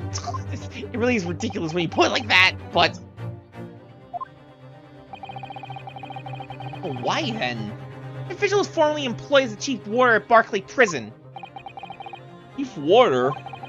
Your career promise? Why, you would quite possibly become the future governor of the prison. Wonder if you've been doing peddling tittle-tattle on Fresno Street. I mean... Well, it's been 10 years since Mr. Vigil worked at the prison. 10 years? You guys don't know? I mean, I guess they didn't really care to look into the whole, like, disappearance case, especially since, again, one day wouldn't even really count as a missing persons case yet to the police. I'm really dreadfully sorry about all this. Yes, it's true. Where did you get that ring? Did you just keep that ring on you? It's true. I am Daily Vigil. You were the chief warder at Barclay Prison 10 years ago. Where did Mr. Hugh Boone come from? Boone is the other me. I thought we were gonna get a multiple personalities thing for a moment there. I was like, we're really pulling the split personality bullshit again. Save it for Rakugo, my friend. The name I invented. Well, evidently there was a great deal under the surface here. I'll explain everything. I'll tell you just how wretched my life has become. Is this a testimony? No. As you say, it was 10 years ago now that my employment as Barclay's chief warder came to an end. Having left the prison service, I searched for some new occupation by which to earn a wage. The times were hard in London, and I found no suitable engagements at all. In desperation, one day, I turned my hand at selling wares on Fresno Street. Your wife appears to know nothing of this. She still maintains that you were the chief warder at Barclay Prison. I was early determined that my wife should not know of my failings, which is why I've never told her. I opened an account at the bank under the name of Hugh Boone. I rented the cheapest room I could find on Fresno Street. See the very crime we're investigating. Yes, that's right. place from which I could emerge every morning at 8 as a squalid peddler. Transform myself back every evening at 5 into a well-dressed man about town before returning home. That quickly became my daily routine. I was puzzled by the lack of furniture in the room. That explains it. Why on earth didn't you just tell us this in the first place? I have a wife, sir, and 2 sons. Damn! 2 sons?! He's got kids?! Without wishing to sound self-conceited, they regard me with some pride. I didn't bring myself to disappoint them. You say you decided to conceal your occupation from them? Yes. Made such a terrible mess of everything. Still, one thing doesn't add up. No matter how many tidbits of information you could sell a passing gentleman, even at 6 pence apiece, you can hope to match the salary you must have commandeered as chief warder of the prison. Guys, I think we know. We literally covered, like, that. He did not want to get fired. Come on. Very true. You kept your family in comfort despite... Oh, that's what we're getting at. Despite 10 years of somewhat misbegotten employment.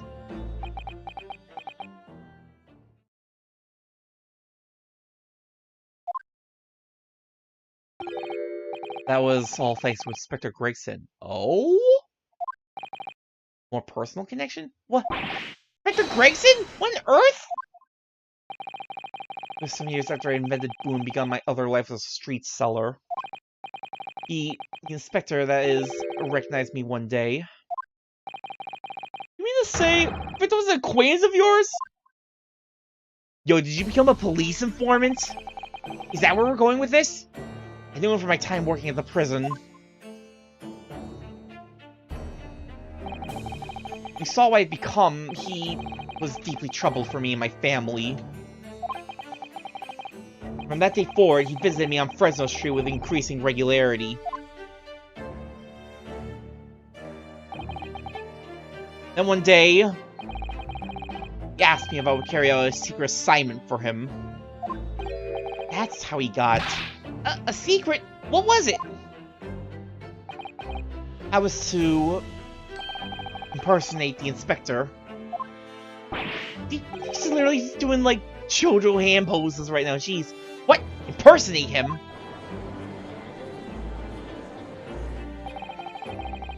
Wait, man, that little room so the inspector could brief me. Visit Orxie's tomorrow and take a statement from the proprietress. Always something along those lines. Surveillance work, interviewing people. On those occasions, he would lend me his identifications so people would believe who I was. My instructions were to make an impression, to let people know that Inspector Gregson had been at work. For those services, he compensated me financially. Damn, Gregson actually made enough of a Gregson actually made enough of a salary to pay someone else a salary. That's wild for a detective in Ace Attorney land. It's kind of like your inspector willingly relinquishes identification to your care with intent to deceive? But, as I'm sure I need not point out, it's a very serious criminal offense. But why? What was the point of you impersonating him? I truthfully do not know. All I can say is that the inspector warned me on numerous occasions. Now remember, Vigil, I need your solemn word. Don't blab about this to anyone, alright? Ever. Even if, well, if I end up a croaker. So much for that. Time he started to bring papers with him to the room as well. Gave something of a second office for him.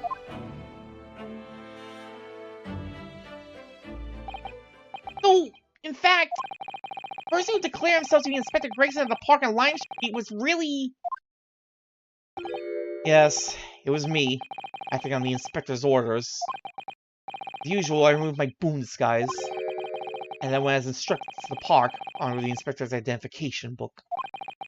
It never occurred to me The bruise on my neck might give me away.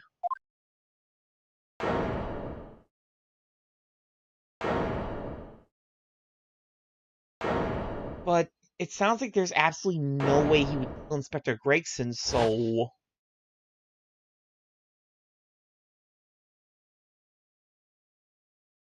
Where does that leave us with the murder investigation?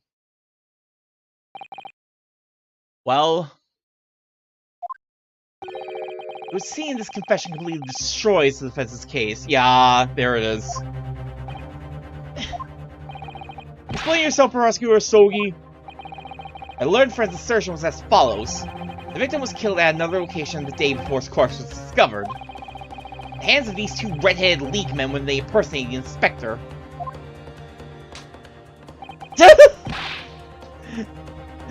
The weak slap. Pretty good. But no, that can't be. Sir, please. You're gonna break your little fingers. Bro, it wasn't the inspector who went to the park that day. It was me. Oh, goodness. Finally, we have clarity. We had nothing to do with this murder of the inspector. And the seal, Monsieur de la Défense, for proving it. What? Ah! Yeah, our entire argument kind of got shit canned. Order! Order! Order! Indeed, it would appear that we have reached a de facto conclusion of sorts. These witnesses had no involvement in the murder of the victim. As proven, somewhat ironically, by the defense.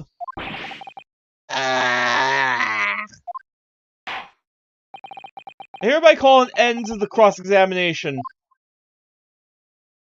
Where do we go from here now? Oh?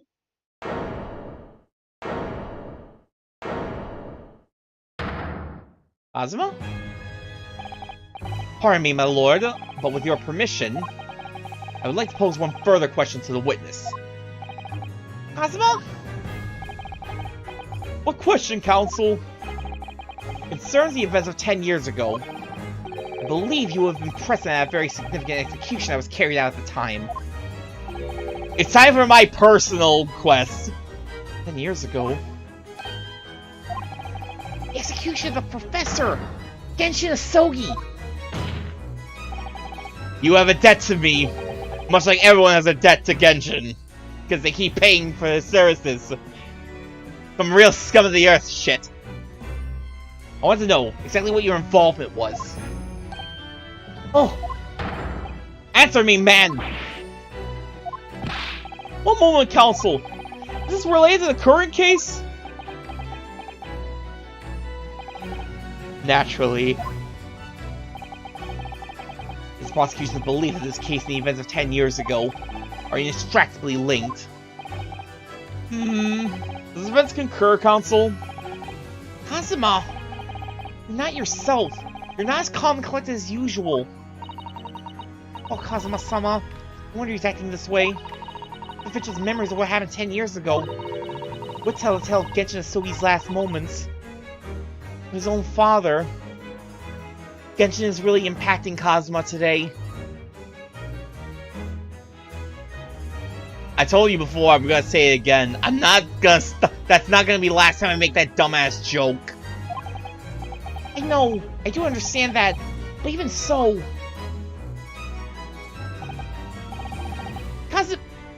Prosecutor Asogi,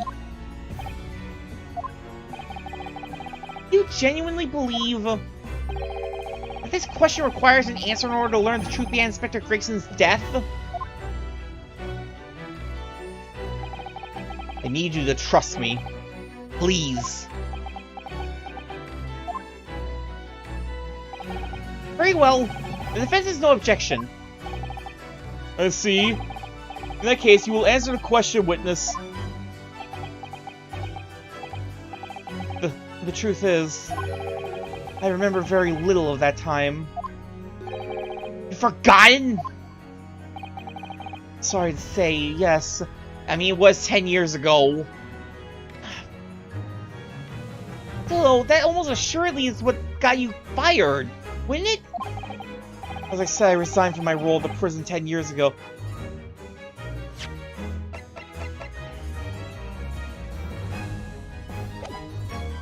Resigned? You got fired, sir. But for some peculiar reason, my memory of the events leading up to that moment is extremely hazy. Huh? That's bizarre. That not strictly strange, Mr. Naruhodo? Sorry? Well, 10 years is a long time, but I've forgotten the reason why you left such an important job. Yes, you're right. Not only that, the official's claim contradicts what we already know. Human spirit is a fragile thing, broken all too easily. Which is why we have a tendency to wrap it up for protection. What is he, like, blocking it out like a traumatic childhood memory? Is he warping his own memory to protect himself? Sorry? The human spirit? I'm afraid I don't understand what you mean. When we experience pain and suffering that we feel unable to bear, we block it out, obliterate it from our memories, seal it away. But it never truly leaves us. If the seal is broken, the memories resurface. And when they do, that fragile spirit may finally be crushed. But I really don't... Kazuma-sama... If it must be crushed, then so be it! The truth will not stay buried! It's coming out! One way or another! Right. Now I understand. Clear what his intentions are. He means to expose the truth at any cost.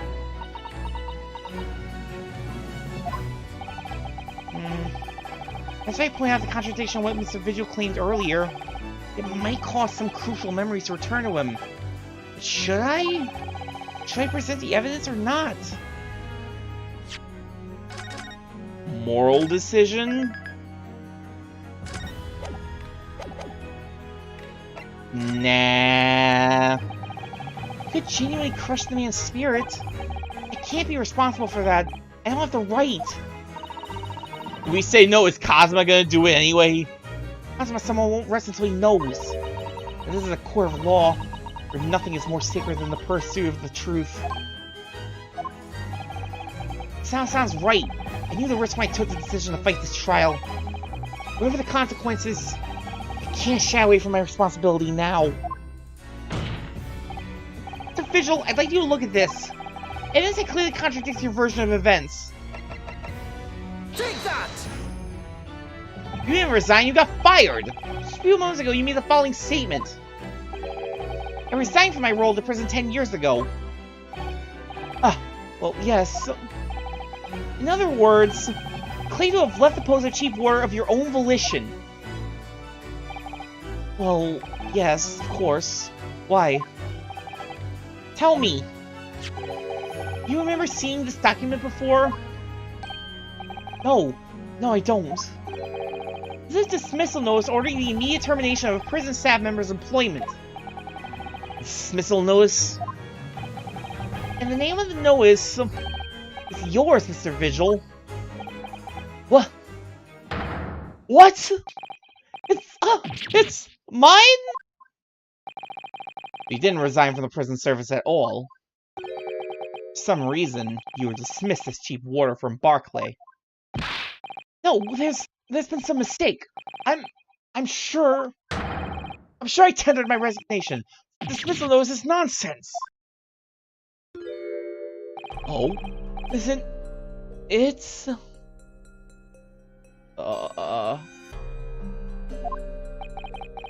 If you were forcibly dismissed, there must have been good reason. Clearly, you did something. Mr. Vigil, it's time to break the seal and have you remember. This is music.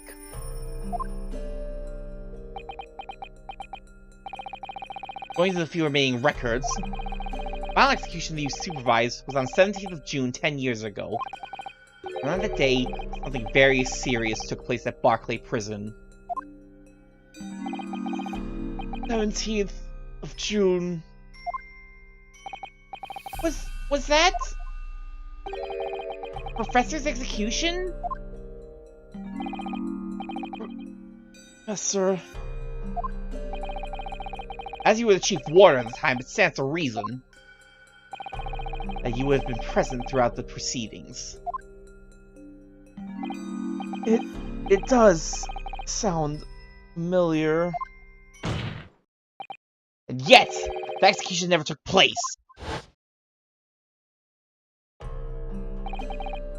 Convict, ostensibly executed earlier that day, later re-emerged from his grave.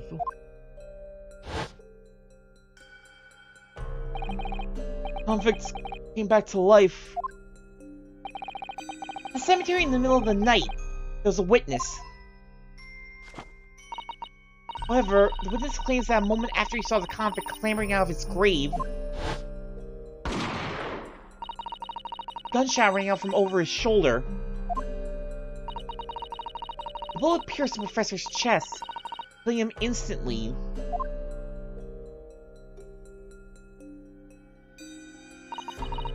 Those may have been the professor's actual last moments.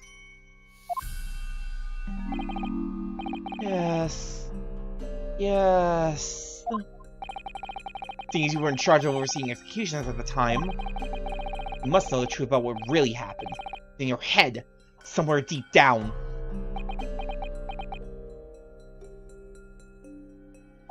What's gonna happen to him?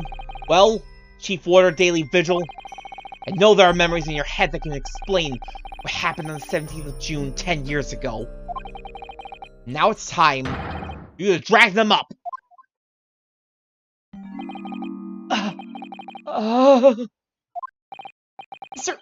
Mr. Vigil?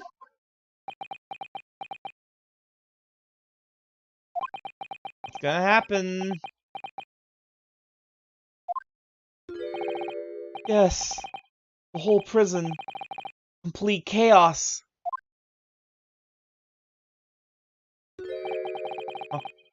Prisoner escaped. He was killed in the cemetery. Shocking news ripped through Barclay like a hurricane. What? What? Order! Order! Order! Do you mean to say, Mr. Vigil, that your memories of the time have returned? My head, it's... That's some good-ass, That's some good-ass blocking. It's like some floodgates have been opened. The images... the screams... Oh, goodness. Papers. There were reports, articles, about Mayor would see a ghost. Yes, and not Drebber. But surely those reports were exaggerated. There were traces at the scene. Traces of what? In Lowgate Cemetery, at plot 139. Blood. Lots of blood. That's where the man was buried, of course. Obviously, something terrible had happened there. That's the conspiracy and depravity from which this tale is emerging are quite staggering. I reviewed the police records from that time extensively. Thorough investigations conducted by Scotland Yard to ascertain how the convict managed to escape in the first place. The conclusion reached by the investigating team was that a member of the prison staff must have been involved. You're suggesting a prison warder abetted the man's bid for freedom? Yes. Yes, and I suspected of doing it. Of using that mass murderous execution as a way to help him escape. Did what? I remember now. The horror of it all is coming back to me. One evening, a few days after the execution, the detectives came to the prison. I was called to the governor's office at the top of the watchtower. We are getting some big-ass plot now. I'm sorry, Daily, this is serious business. I can't help you, Nu.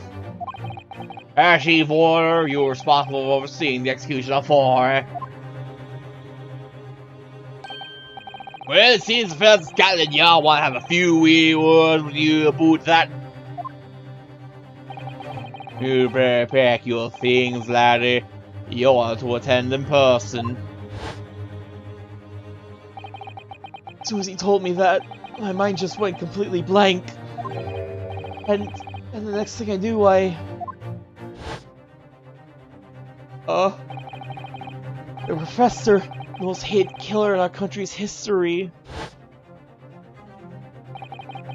And I let him escape and finished. My life is over. You!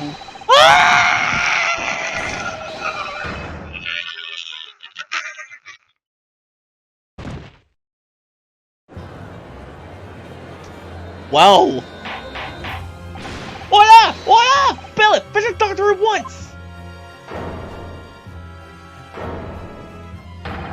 Course interpreted with immediate effect! well. So, with Mr. Vigil's collapse, proceedings came to an abrupt end for the day. Once again overshadowed by the legacy of that notorious killer, appearing like a cursed ghost ship on a foggy ocean. Lord Van Zeeks, Mr. Vigil, Kazuma, and Gregson. All of them bound by invisible chains anchored to the same wreckage in the murky depths of the past. But the miraculous light that had been trying to cut through the gloom and shine on those tragic events was playing on the edges of the truth at last.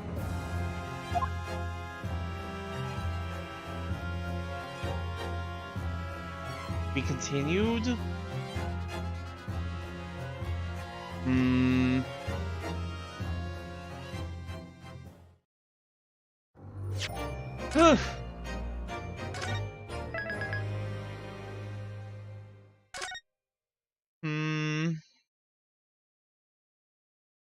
Well, that was a hell of a way to end the trial.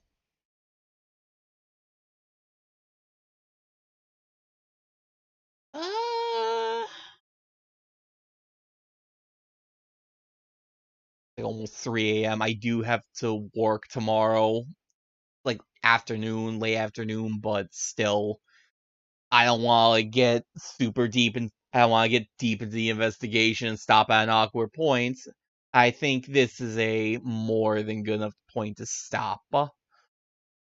So, we're going to end it here for tonight. Thank you everybody for joining me. Next week will hopefully be a bit more of a normal week. Like, more along the lines of, like, the Thursday and Friday morning I normally do. I'm still hoping to get done with, Great Ace Attorney Chronicles before the end of the year. I said that yesterday, but I kind of thought about it a bit more. That's gonna be a lot harder than I think, isn't it? Holidays are coming up. There's probably no way in hell I'm going to be able to, stream on Thanksgiving week. Who knows if I can get... Who knows if I even get Case 4 done by, the end of November, let alone Case 5. Just no Case 5 is gonna be a doozy of a case. But I'm still certainly going to try. I'm still up to try. So, I'll definitely see about picking up where we left off next Thursday. Hopefully I'll get to do it next Thursday and next Friday afternoon. Honestly, I might also be able to Saturday night next week. I can't do it this Saturday night. I do have other plans for this upcoming Saturday night. I have made other plans with buddies I don't want to miss. But we'll see what happens. Then before I'll say again, this feels very much like a final case, but Case 4. So I'm really wondering what the hell else, like, we're gonna pull. What the hell else do they have left in their bag of tricks for Case 5? This already got, like, this already got all the makings of a Case 5. Different prosecutor, the big, like, the big secret plot relevant past case from oh so many years ago is really coming to the forefront. It's interesting to see. It's interesting to see all this and also know, like, there's still another case after this. Oh, well, I definitely will get back to this as soon as I can. I think that's enough rambling from me for tonight. You know what? Out of sheer curiosity, this is something I thought about yesterday. I really need to get back into the habit of doing raids, I think. I need to get back into that. I've really slipped off that horse recently.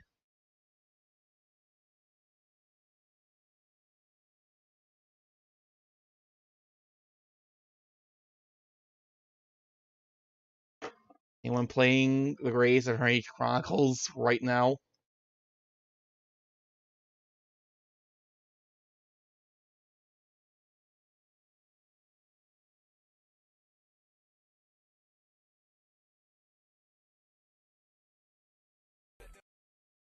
What the?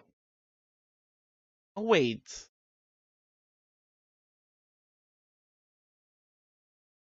I do. Not Great Ace Attorney Chronicles, but I do see a certain VTuber group that well, I say group. A certain VTuber trio that I've been meaning to check out recently.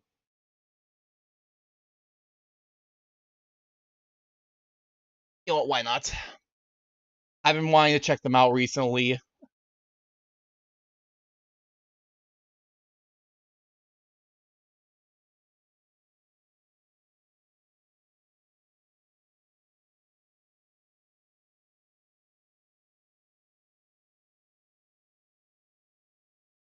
It's been so long.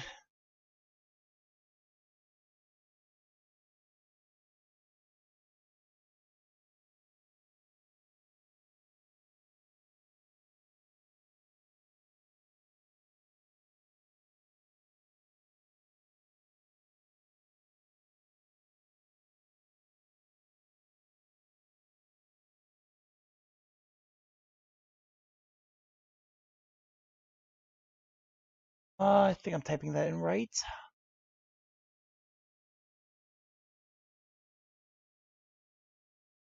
Sure, they're still streaming. I just missed the boat.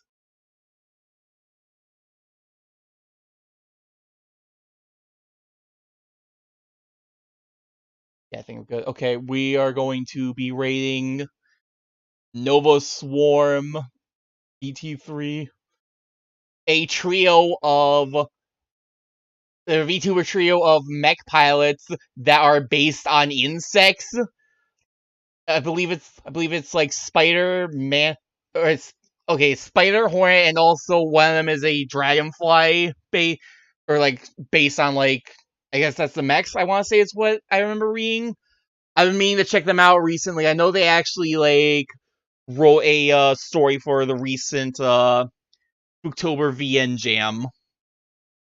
Red Zero. I've been meaning to play that game. I'm gonna get to that at some point, but I've been meaning to check them out. So let's go ahead and raid them. Thank you everybody for joining me. I hope to see you for the next stream. See you then.